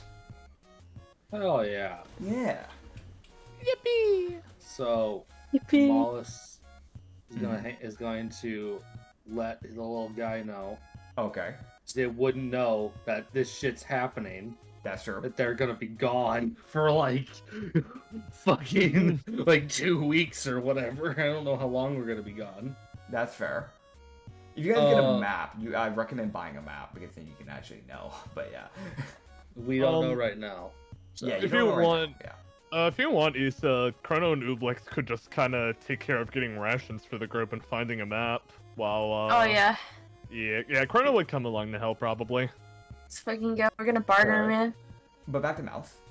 You have money. The group fun? For fun. I still technically have 476 in the bank because of my attempt to, get strippers. I have 0, lol. But yeah. I never every time- actually put that money back. Yep. No shot. You were going? Mollis is going to talk to the guy as he's actually gonna give the Pompey his fucking name. Hell yeah. Oh Because man, a he's fucking name. fucking terrible. And he doesn't know how pets work. But he figured out, oh wait, this thing probably needs a fucking name. I'm an idiot. I don't know shit about the surface. We don't keep pets as Griegers. It's like the most pet thing a Grieger hive will have is sharks. Yeah. That's it. They don't fucking have pets. It's more, and even then the sharks are more like war animals rather than actual pets. Yeah. Typically, but Glairns, he- and Glairns are known to take over colossal eels and use them as raiding siege creatures. Fucking run from the giant battering ram. That's sentient. Yep. But yeah. He would tell that the little Pompey that his name is now Tassie, which All is right. Tasse. Hell yeah, Taffy, let's go. And As I don't know a- if we have that in the crewmates, but if you want, you could grab the puppy didn't- picture and write Tassie and put it in the crewmates Discord so people. All can right, read it. I didn't give one a name to the other guy either. Did I? If so, I I forgot think you what it did was. because you said you got him like a name and then I don't know if you wrote it down or whatever. Shit. I wrote okay. down my name. I just never mentioned it. Valid. Cassie, Okay, well- fuck you. It's a Pompey. Okay, well- It's here. Okay, well, I have no idea. I have no idea if it's male or female. I don't care. Damn. I mean, I legitimately have no idea. How am I gonna tell that? Ask it. I can't talk. You could ask the druid. You do have an animal. And sentient Yeah. cat, actually, if I'm being honest. So it can go. It can talk to other animals as a cat. Yeah, but what kind of weird question would that be? I mean, I don't think it's that weird. I mean, I Yeah, don't I- think the I don't think sentient you- cat would give a damn. Yeah, I know, like I mean, don't think that this is a time where Mr. Whiskers is gonna now have standards. Yeah. Good point. Good point. Can you imagine? Whatever. Cinnamon's fine. Okay. That could be cute. fine for either of them. I don't care. That's fair, that's fair. Mm-hmm. Alright, we're gonna knock this into gear though. So Ublix and Chrono, you two said you were gonna go and grab yourself a map and some rations. So here's two things you want to keep in mind. When it comes to rations, you're going to need to worry about your food and your water. A water skin would be able to hold a day's worth of water. So like either you could try to find ways to either just spread out your water, which could cause a dehydration if it's multiple days in a row that you're doing that. The other option is to find a way while you're traveling to find water somehow. Third option is you get a hold of have you ever heard of camelback? Yes, actually. Yeah, camelbacks, rough sacks, those sort of things. You can basically get like a backpack essentially that would just hold water. Like its whole thing is it holds water. Okay. That is an option. Those would probably go for several days worth of water. Okay. As for food, I would argue we could canonically just get something like dry food that wouldn't expire or die under the heat, like bread or potatoes or something like that. If that's cool with you, Issa. Yeah, it's totally fine. Water Okay. could be a tricky subject though. Should get more rice, more How water. many days of food are y'all gonna need to buy? So if you Y'all look, need No a idea. map. if you go get the map first, then that might be smarter, so that way you know. Yeah, let's buy the map. All right, cool. So you're gonna go buy a map. Those are pretty easy because like you're going to like a tourist center area. They won't charge you much for a map. They'll just charge you like 2 rupees because it's the most like here's a map of our like desert. Here you go. Pretty fucking empty. Yeah, like we got a few towns here, but like we can't make many because they keep getting buried. So I'm sorry. I just realized something I completely forgot to mention because that's rarely came up lately. But Chrono would also be wearing his goggles along with his desert outfit. I forgot to mention that. gotcha. Cool. All right, keeping it Can't going wait for though. them to get broken. Yeah, just don't let them get broken. I'll try. So from right now, you're in the port city known as Sunstar. From Sunstar to Scorchhorn, that is 4 days away. After you head to Scorchhorn, you need to head to Mage Shade, which is 5 days away. And then from there, you head to the capital, which is known as the Amber Vein. And that, if I remember correctly, I'm going to double check here, because I have a lot of information written down about these places. That is another 5 days. So in total, you're looking at 5 plus 5 plus 4. So you're looking at 14 days worth of travel. Okay, so we wouldn't exactly need to get 14 things of water, right? Or not 14, Yeah. I definitely got that wrong. I mean, we could just very much get one or the next town and just buy enough for the trip ahead. We would probably need to... Well, then again, I guess it would be good to just go ahead and get all the water out of the way so we know, so we're not like, how should I put this? Mhm. So we don't need to like buy any more water and we don't have the money for it or something after we're done. That's valid, that's valid. It is that thing of, when it comes to, the travels, the shortest day you have to travel is a 4-day, and the longest is a 5-day. So you got a decent amount of, like, gaps in between. Okay. I'll let you know, a rough sack can hold up to, like, 4 days worth of, like, water, essentially. Okay, well the pets are coming along with us, if I understand correctly, or is it just That's correct. Yusagi's bird? It's just the bird, and the bird barely will Okay. need any water. It would just need a little, like not much. Okay, I'm not worried about that then. Yeah. So, Mhm. how much would buying water for a round trip of 28 days even look like? So when you buy, like, let's say a water skin of water, so that's that's like 1 day's worth. You're looking at like five rupees, right? Actually, no, because Okay. it's desert. That in a normal place it would be 5 rupees. Because it's a desert, it's going to be doubled because it's a desert. Inflation. Yeah, So, water is one of the most scarce things they have here. So sadly enough, it's going to be like 12. I would honestly say let's just buy enough to go to the next area in like 1 extra day. Valid. That's what I would recommend. So Alright. here's the thing. So 12, and you have a total of 14 days. If you were doing... Okay, here's where the calculator starts coming into play here for you guys. Scooby-Doo. Valid. If you went all the days just being water skins only, that'd be 12 times the 28. 14. For one person, it would be 168. Times that by 4 people, that's 672. And then another 142 because you have Shin. So in total, you're looking at around like 814 rupees. For just the 5 days? No, that's for all For the the days in 14. total. That's Oh, when you okay. do it all free in total. I mean, we could afford that. It's expensive, but it's definitely within the realm of possibility. Yes. Yeah? Is that what you want to do? And if the desert Well- ends up being not that difficult to travel, maybe we could start rationing it or something like that on our way back. Possibly. Yeah, you Are we guys also know coming you back? might be able to just get picked up at the capital, because the capital's on the other side of the island, essentially. So that's kind of weirdly enough, kind of like a quote-unquote port town, except you can't actually dock there. They don't have an area for you to dock at, that's the thing. So most likely you probably know the crew will be picking you guys up in the capital. You would just need to leave the capital's borders and kind of like basically make your way to the shore, and they'll pick you up there. Okay. That's the only safe way they can actively wait for you guys, because they wait at the docks, they're gonna be dealing with a lot of fights. Okay. Personally, how I see it is that I'm fine with splurging for the water to give us the best chances of making it through this. Mhm. But, I also want to know what you guys think, of course. I would say see if the camelback's cheaper.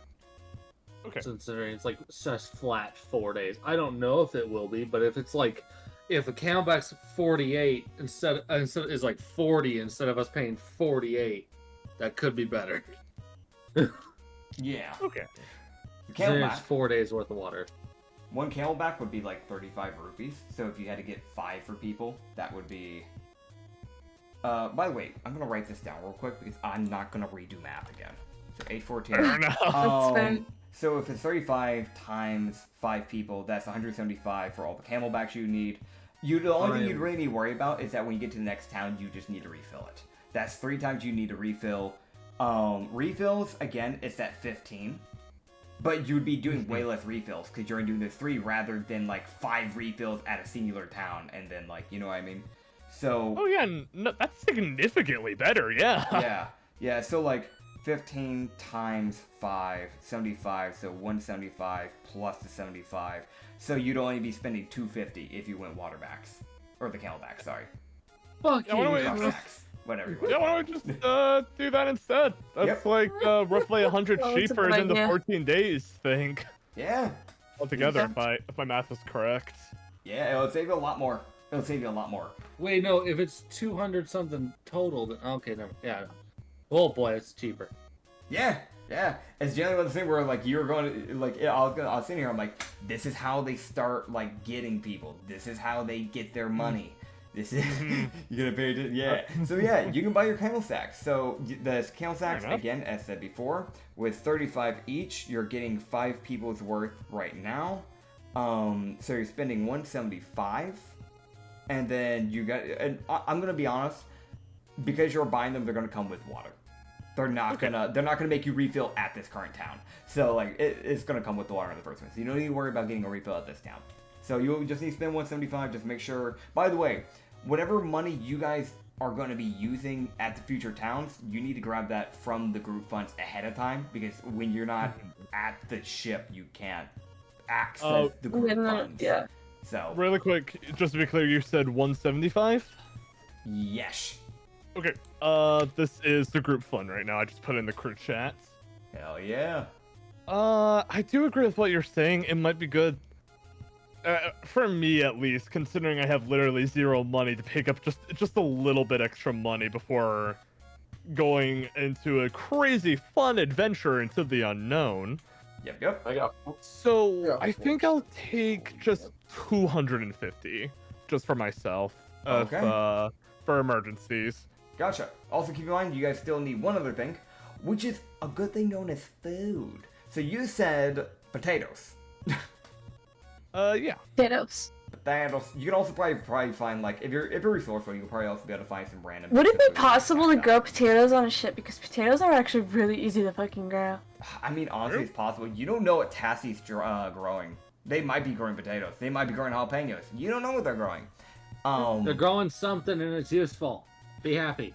Yeah, but yeah, you might have potatoes already growing, or you might be able to go sprout some. But yeah, they would probably be hella easy to grow. Potatoes are really easy. You can grow them fucking anywhere. Yeah. That's why they start sprouting when you haven't used that. They're just searching for like soil. Yeah. They'll just keep going. I'm gonna be honest, potatoes are like the one thing that you can find at any of my islands, because it's literally the thing. It is this plant that screams, "Where's the soil?" Exactly. I don't know why, but my brain just went like, yes. You look over at the Pompey that's growing a little plant. It's like, oh, it's gonna be harmless. Pulls out an explosive pepper and throws it at somebody. Dude, wait until you have like some. You look back and there is a Mario Party plant, like the fucking piranha plants. I would weaponize plants on this damn boat. I would be so happy. Incredible. Oh man, right. So moving it on. Potatoes. You need 14 days worth of potatoes. For people, you have a group of 5. God, here we go again. I gotta pull up the calculator. You guys are making 14 me times do 5. so much. We need 70. All right, so you need 70 potatoes. So if you do 70, and I mean, it's like the common food, so they're not gonna be that expensive. It's like 2 rupees for a potato. So like 140. 140. Like it's not much. It's 140 rupees for an obscene amount of potatoes. Dude, Gotcha. just they see this group carrying 170 potatoes Yeah. and a bunch of water. And what you guys can do, for everybody in your inventories, add yourself 14 rations specifically and name them potato. Potatoes. Oh well. That way you know those are your potato rations. And every day, take one away. No. What the fuck? That's a good argument. That's a good argument, I'm not gonna lie. You dick. Oh man. Did the map cost anything, by the way? 2 rupees. Alright. Yes. I will. I said it early on, but I thought you just mixed it in with the other. Didn't realize, my bad. No, you're good. You're good. There's just a lot of details. Just want to make sure I got them all correct. Yeah, you're good. You're good. All right. Okay. After all of that, the group fund is now 6,362. All right. Nice. You still got a decent amount of money. You're still set for a while. All right.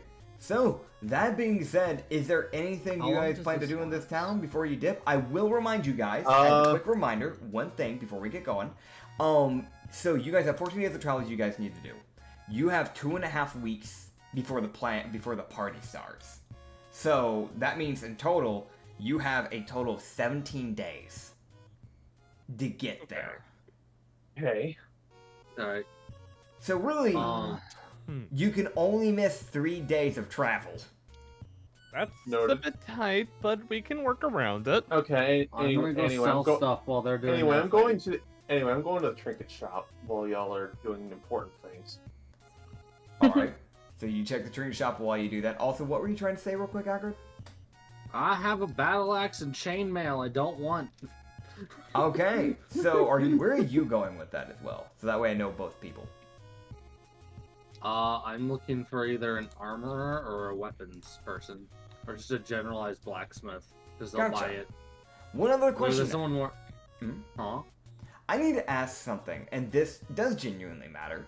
When you guys are going around this town, are you going on the main streets or are you going in back alleys? I'm going back alleys. I'm not fucking testing. Okay. I'm not testing God. I'm going back alleys because people are.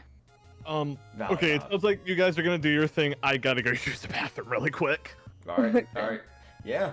Yeah, the reason why I ask this is because it's that thing of like, because the party's coming up, a lot of people have started coming to this island now because it's nobles. So you have an obscene crowd, meaning you have probably some navy mixed within the crowds, and it also means that you probably have pirates mixed within the crowds, meaning you also have merchants mixed within the crowd. You've got just about anybody from any background here. That So, means lots of money. possibly. Not really.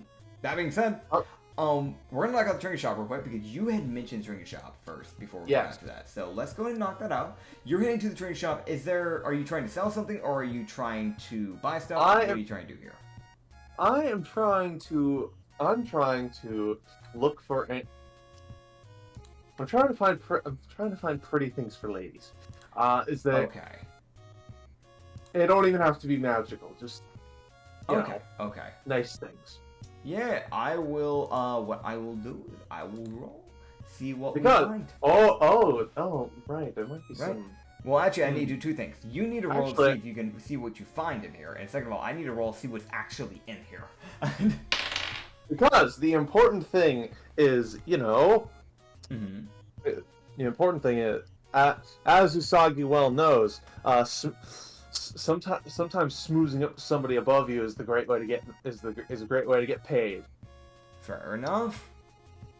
Yeah. So go Now, ahead. of course, it does backfire on occasion, but It does. It does. That's just the nature of the beast, man. Yeah. Don't worry. Besides, too we're much not gonna about be here for that one. it. Yeah. I'm gonna Of course, go. of course, if Taka gets wind of that, she's gonna be even more pissed than last time. I'll mention something real quick. I went ahead and rolled something. There's no point in rolling investigations. There's not going to be anything magical here. So we're just going to go No, ahead and just do this I'm not normally, though. looking for it. I'm not looking for anything magical, man. Yeah, it's more just like passive, like, oh, maybe something catches your eye anyways type of thing. Cool. So Okay. there's like, when you go into this little trinket shop, you walk in and you can probably just guess the type of race it is as you see this little halfling. Just kind of like That's not surprising. Yeah, the halflings are pretty common merchant people. You would see like he's probably standing up on a stool behind the counter. But he would just like see you walking, he just welcome you, just kind of wave his hand like, hey, welcome, glad to have you here. Thank you, sir. As you walk in, you can look around and you can see it's a mixture of like, because it's a trinket shop, you kind of got a little bit of everything, right? So like on the back walls, on like one back wall, you have like robes that people have kind of like brought here and kind of like sold to him, or he's bought it from other merchant people, or he's made it himself. You can see like on a different wall where he has like a few like bits and bobs of like a mixture of like glasses and jewelry, that sort of thing. And kind of like Jewelry, on you the and lastly on the racks you have more of like what seems to be a kind of like local like treats and things like that. So more like the local, like you go over and like you can probably find some candy bars or very specific like gal related type of like pleasures, if that makes sense. What do you mean? Fascism. But no, not like that. Not that type of pleasure. I'm just saying more of like, like a pleasurable food, like pleasurable food.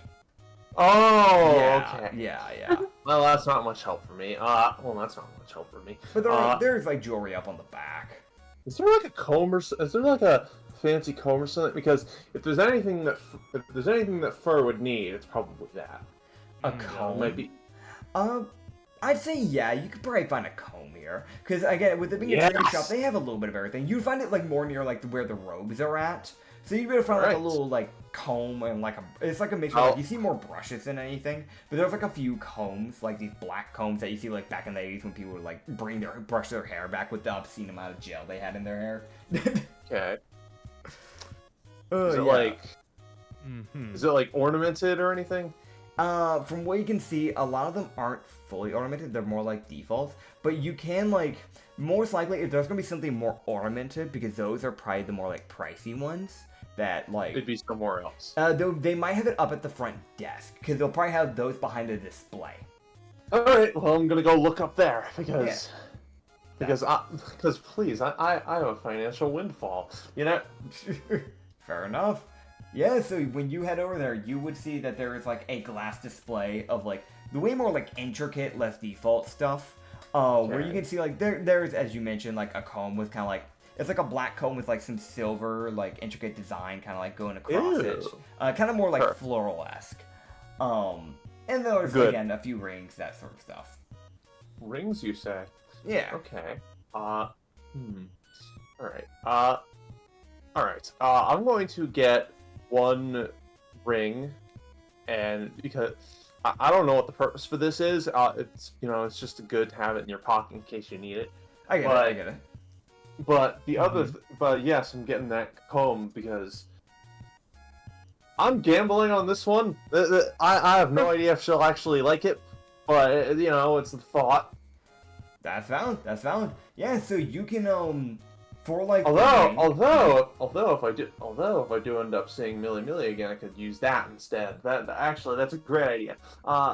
Possibly. Yeah, so with like the ring.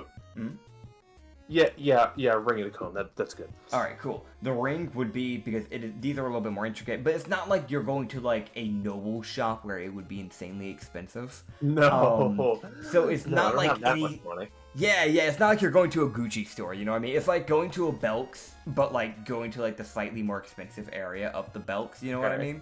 Yeah. I love how I use that place of all places as an example.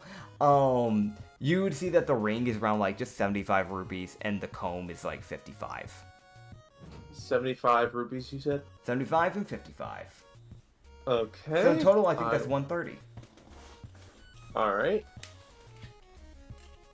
Sold. Alright. How do I add that to my inventory? Is it just, like... You could either write it down in your notes, or technically what you could do, because I had Issa do this with some stuff she has in her inventory, you can go into your inventory, go to miscellaneous, and grab paper.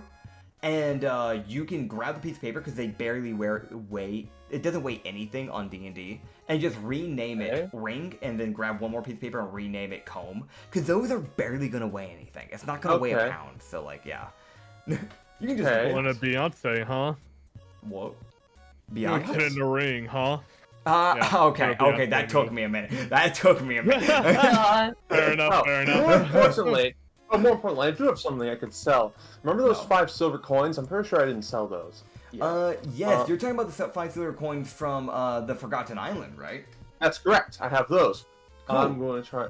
Now, this is where my cool new mechanic comes into play. Can I look at the, like... I'm gonna look at... Just gonna look at those real quick and try to gauge what they're worth by looking at them. So let me just roll for that. Alright, go ahead and do your roll. So basically, this is just an intelligence save. Yeah. Here we go. You got it. 15! Nice, let's go. Okay, so you will get your information. For those who don't know, at level 4, I've given every one of the players an option to get themselves a special mechanic that they can choose. Yusangi's was the ability to, as long as he beats the DC, to be able to decipher what the base international value is of an item. Because with economies constantly going down, going by national would be really hard even for like a skilled merchant. But getting an international price is something that's actually doable for him. Because after all, he is a thief, so he would kind of at least know how to gauge things by international value. So you'd be able to get, because these are kind of like relics, essentially.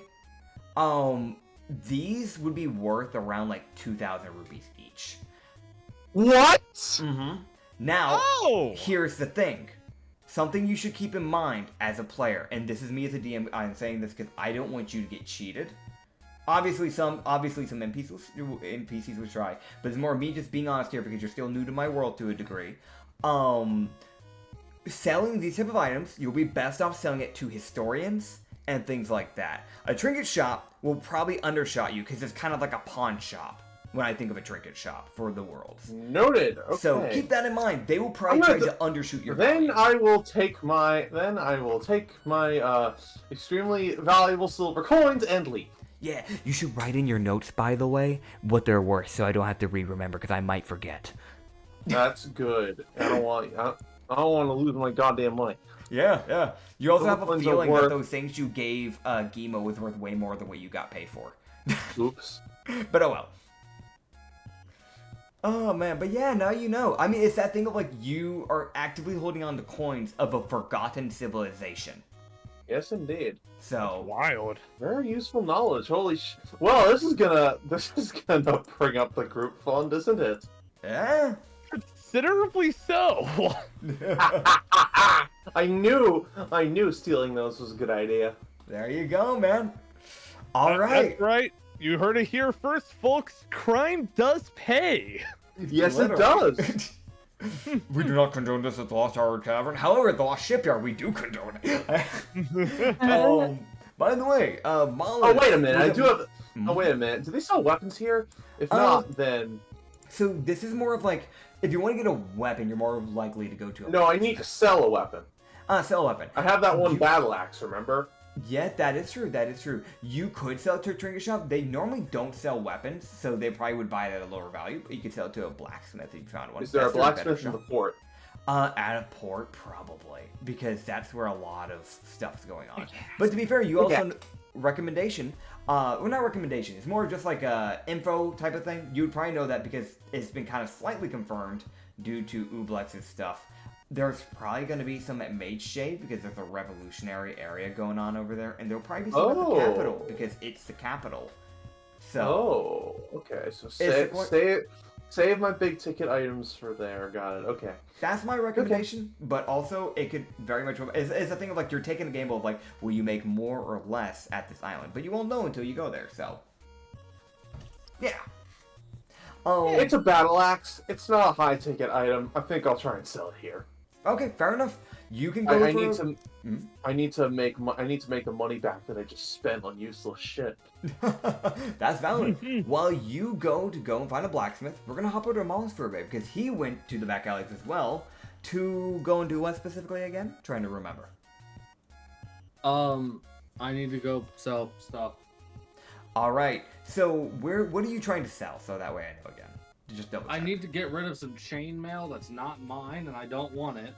Okay. So I need to get rid of an orc's battle axe. Okay, so what you do is you can go to the blacksmith, and you'll just find it before Usagi does. Hell yeah. Because you were already on the way, and he actively would be in the trinket shop when you're looking. So, yeah. You would like walk around through these back alleys a bit, and this allows me to kind of get a little bit more in depth about something here. Which is the fact that as you're kind of going through these back alleys, like, because of how many people flocked here, you're seeing like not like a crazy amount of people, but it's still like it's more than what you normally would see in an alleyway. Of like just like people doing things that could be questionable at times. You've got more of the criminals kind of skulking in the back areas, essentially. So you can see, like, every now and then you'd pass by someone, they might give you, like, a glare, but you see that nobody actually makes a move or anything like that. It could be because you have a blizzard cloak, and it's the most, like, they might actually know how to fight if they have a blizzard cloak. Fuck. Type of thing. So it's more like the locals being like, fuck, it's not just some commoner type of thing. But you can see it's that thing of, like, the criminals are very much active in the back alleys. Fucking men. Yeah. But you would eventually make your way to the over there. The way you'll be able to figure out that is that you're finding a blacksmith. Like with the trinket shop, it was like you're kind of like heading to the back, and you can kind of see like a bunch of people kind of gathering. You kind of just like check around the windows, so like back out, you can kind of see the side windows, and that's how he'd be able to figure out the trinket shop. For you, it's that thing of like you can hear the clanging of metal. It's like the common like it's the blacksmith. That's the blacksmith. There we go. I found it. Yeah. As you make your way over to the blacksmith, and you would see this, like, human, and you can see they are burning up. Like, because it's the desert, and they're standing over an open fire with an iron forge, like, just absolutely welding away at this, like, it is this like back curved dagger. Like it makes this like zigzag, like, you know, like pattern.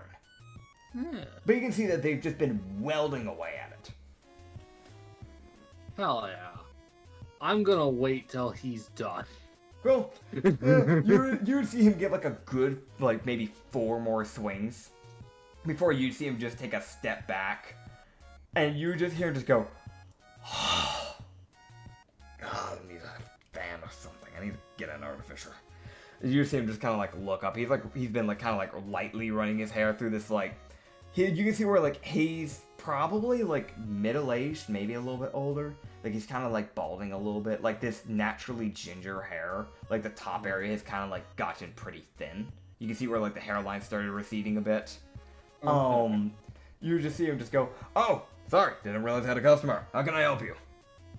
Can I toss him a small cube of ice that I can create? With Yeah, the you can create ice.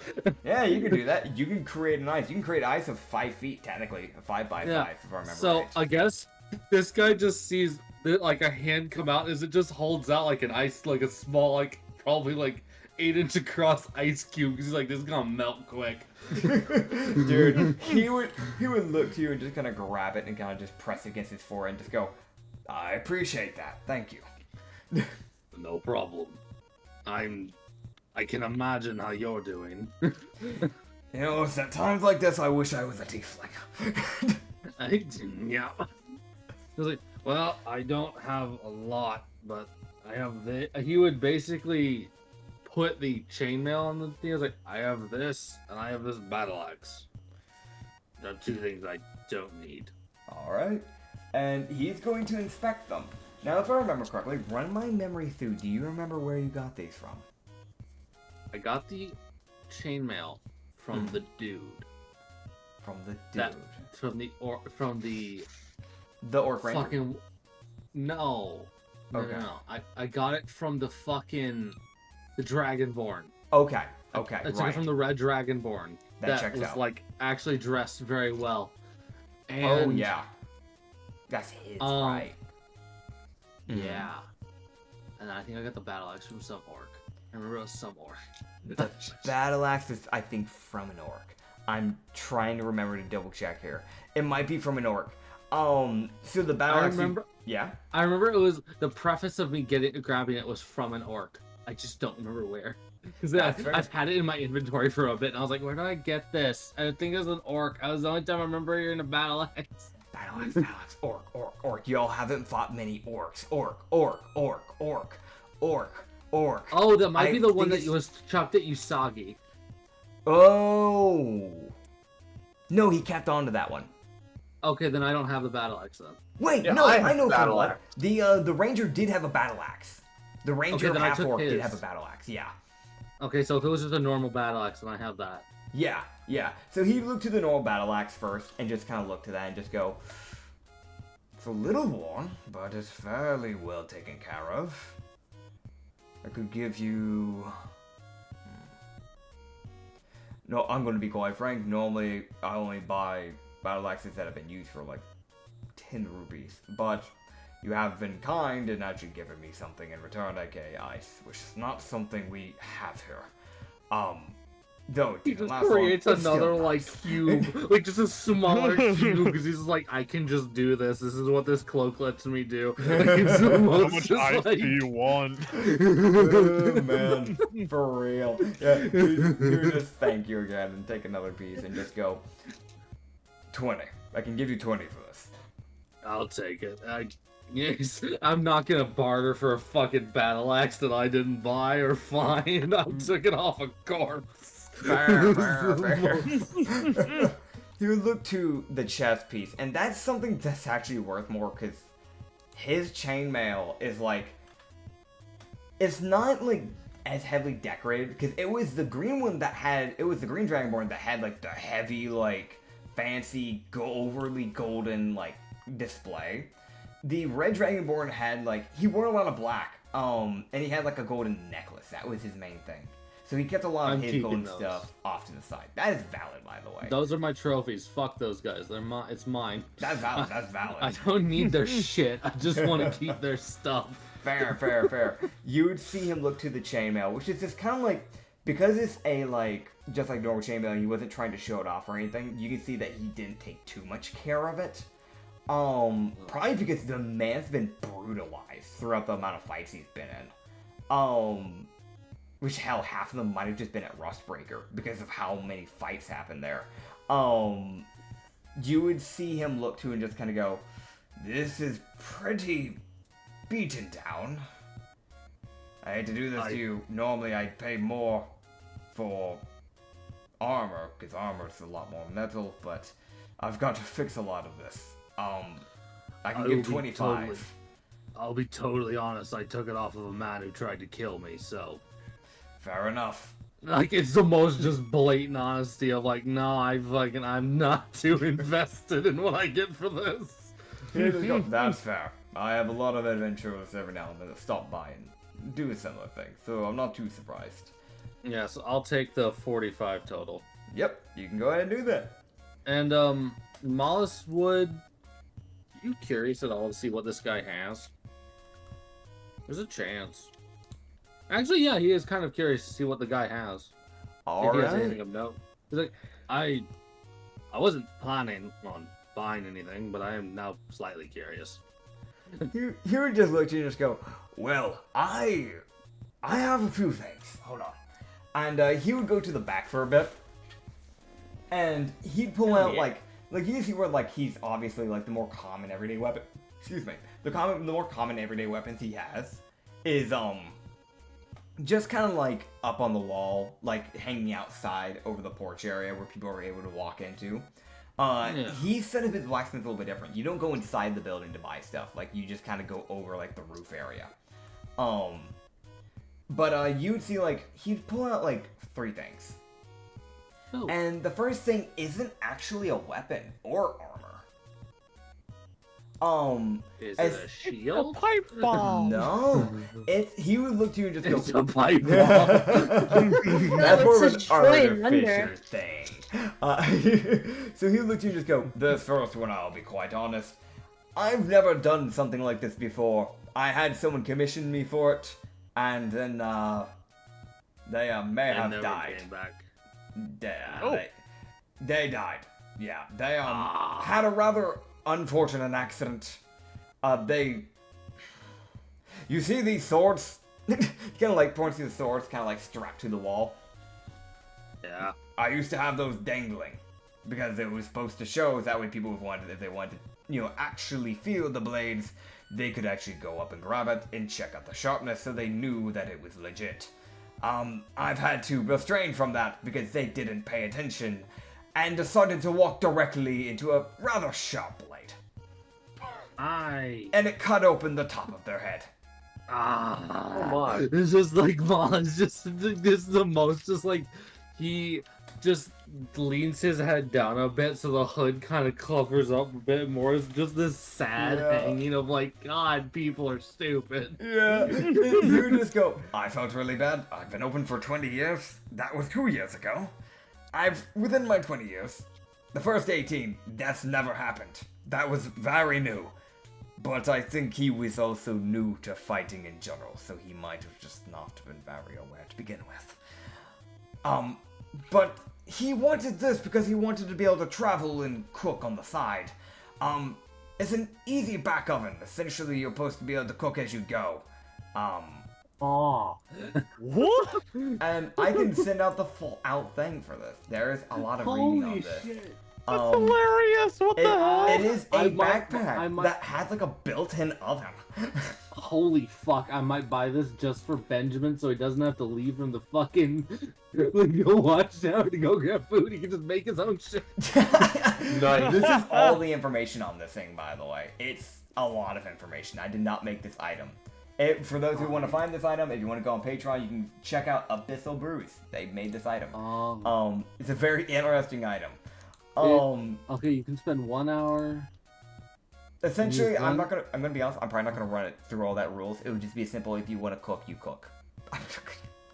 fucking Make it all man. that. I just wanted you guys to see just how crazy and how much depth was put into a bag.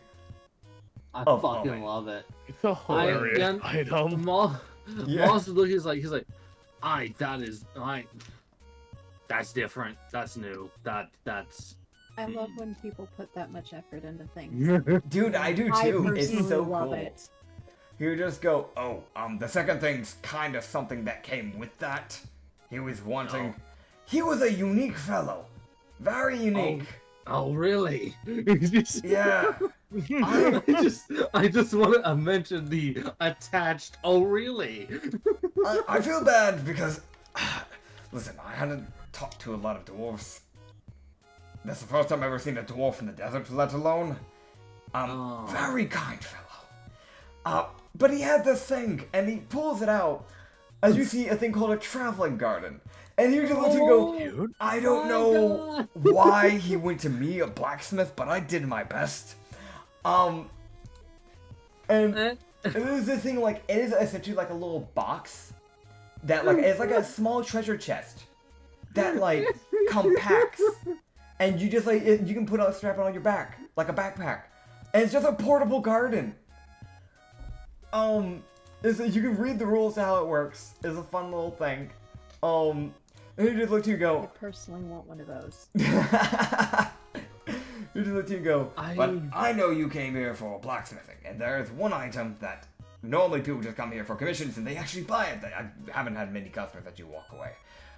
But this was the one for the dwarf. It seems a lot of Okay. things for the dwarf. I'm Yeah. starting to wonder if this dwarf is just fucking Senshi from Delicious in Dungeon. As he would look to you, and he'd bring out this pretty nice looking blade. It is this sword that has these swirls where you would essentially wrap your hand underneath the swirl bit, so you literally cannot be disarmed. They cannot knock it out of your hand. It's As a it kind of hand acts as guard. like a grapple for it. A what? Sorry. It's a hand guard. Yeah, hand guard. Thank you. I'm It's so to bad with prevent names. your hands from getting sliced to ribbons. Yep. Fucking man. But Hey, the Anya, way... how's Risk of Rain 2 going? Oh, I stopped playing a while ago. I died. Oh, fair Valid. enough. So the thing about the sword, it's not like a normal long sword where it just goes directly out. It kind of curves back a bit and then goes forward a bit and then curves back at the end. And then you would see that the tip of the blade curves completely backward, almost doing a complete 180, making there's a this hook. hook. And you would see, and you could see in Primordial, the human using Primordial, a very, very old language. One of the original languages and very few races actually know it. In fact, the fact that a human knows it is fucking crazy. But in know it. Primordial, and you know Primordial if I remember correctly, Yes. you have it written his name, which is fucking Darren. Oh my god. He put his Darren? because fun thing is that a good blacksmith always puts their names into any weapons that they actually take pride in. So this is one of the stories where you're like, this is unique. I've never had to do this. I'm putting my name into it. But you would see him just look to you and just go, essentially, it's about the same as a normal longsword, but the idea of it is, if you're fighting someone with a blade, you might be able to just completely disarm them using the hook, just knocking it out of their hand. It's kind of the gist of it. Aw. Well, Moz is looking at all three of these things like, oh, wait a fucking minute. My money. Yeah. Oh, well. I'll write down the prices so you know. As the sword is 120, Traveling Garden is a weird 75 because it was a custom order, but it really didn't take any metals. It's a weird I don't know what to do with that. The easy back oven, it's that weird thing of he had to incorporate a mixture of metal, cloth, and artificery, which is something he had to look into how to do. Oh my god. So he actively had to spec into artificer class, so he knew what he was doing. So it's that thing of like, that's the expensive one, cause it's an oven. But it's like, for that, it's like $250, cause it's a fucking oven backpack. And it has utensils. I want one. I want it. I want. In real life, I want. Your cook also might appreciate it as well. I really want it, man. You want the backpack? Oh god, fuck. Alright, hold on. Okay, so math. I want Fuck. one of those in real life. I'm also the Math. one of the party that actually has money. That is true. I have. Alright, that's. Okay. I won't disclose the funds that I have. Okay. Mollis would look at See me all of full this, of coins. and he looks at the traveling garden, Mhm. and he thinks back to a certain fucking Pompey he's got that would probably be very fucking upset if he didn't buy this. Fair. Does he know how to use the herbalism kit? No. Does he need to learn? Annoyingly. Oh man. Mayhaps. Yeah, so I won't even lie. Two of those things are fucking useless to him because he doesn't know how to use them. That's He can't fair. cook and he can't use herbalism shit. Fuck, I need to learn duels. You do. That's where Yeah. training comes in. I need to train for so many other things. Fucking yeah, God. it's valid. But yeah, just let me know Alright. what you want to buy, and it's just a simple Take just the- add your totals. 445. Here you go, bud. All right. Yeah, you buy the things you want. I buy all three things because I genuinely know damn well I'm not finding another easy bake oven. Be That- back. Easy valid. back oven. Yeah, I'm not that's running true. into that again. I'm not running into the fucking traveler's garden Yeah. again. And I don't think I'd run into another disarming sword. So Yeah, there is something where That's like those very type of things niche. would be pretty rare. Like you have a shot maybe way later on in the campaign running into one, but it's not high. alright, no, I lose $450. Fair enough. 445. Yeah. While you're doing that, Move. before we hop back over to Usagi, I want to double check. Was there anything that Ublex or Chrono was trying to do? We're I trying just to get rations, weren't yeah, and I already took care of the math for that in the crew text channel. we? Oh, sweet. Yeah. Yeah, all the rations and all that's good to go. Okay, cool. So we'll knock out Usagi's one thing, and then you guys can start making your way out of town. I And can I- walk. Mm-hmm. And I will. Uh-huh. Yeah, alright, cool. Yeah. Okay, Usagi, what? Just rerun my memory through, cause I'm not gonna lie, my brain's running on like 3 hours of sleep today. What is the thing you were wanting to do besides that? It was blacksmith, right? I mean, I'm going to get the fucking. I mean, I just need to sell this axe, man. Gotcha, right. Alright. So yeah, you can go bring your axe over to the blacksmith. You'll run into him like right as Moss was wrapping up his bit. How convenient. Yeah. And he would just kind I of have look at thi- you as he's like receiving the money, just go, another customer? Yes, I have this. Puts axe on table. Alright. Well, can I roll the fucking investigation to try to figure out how much it's worth?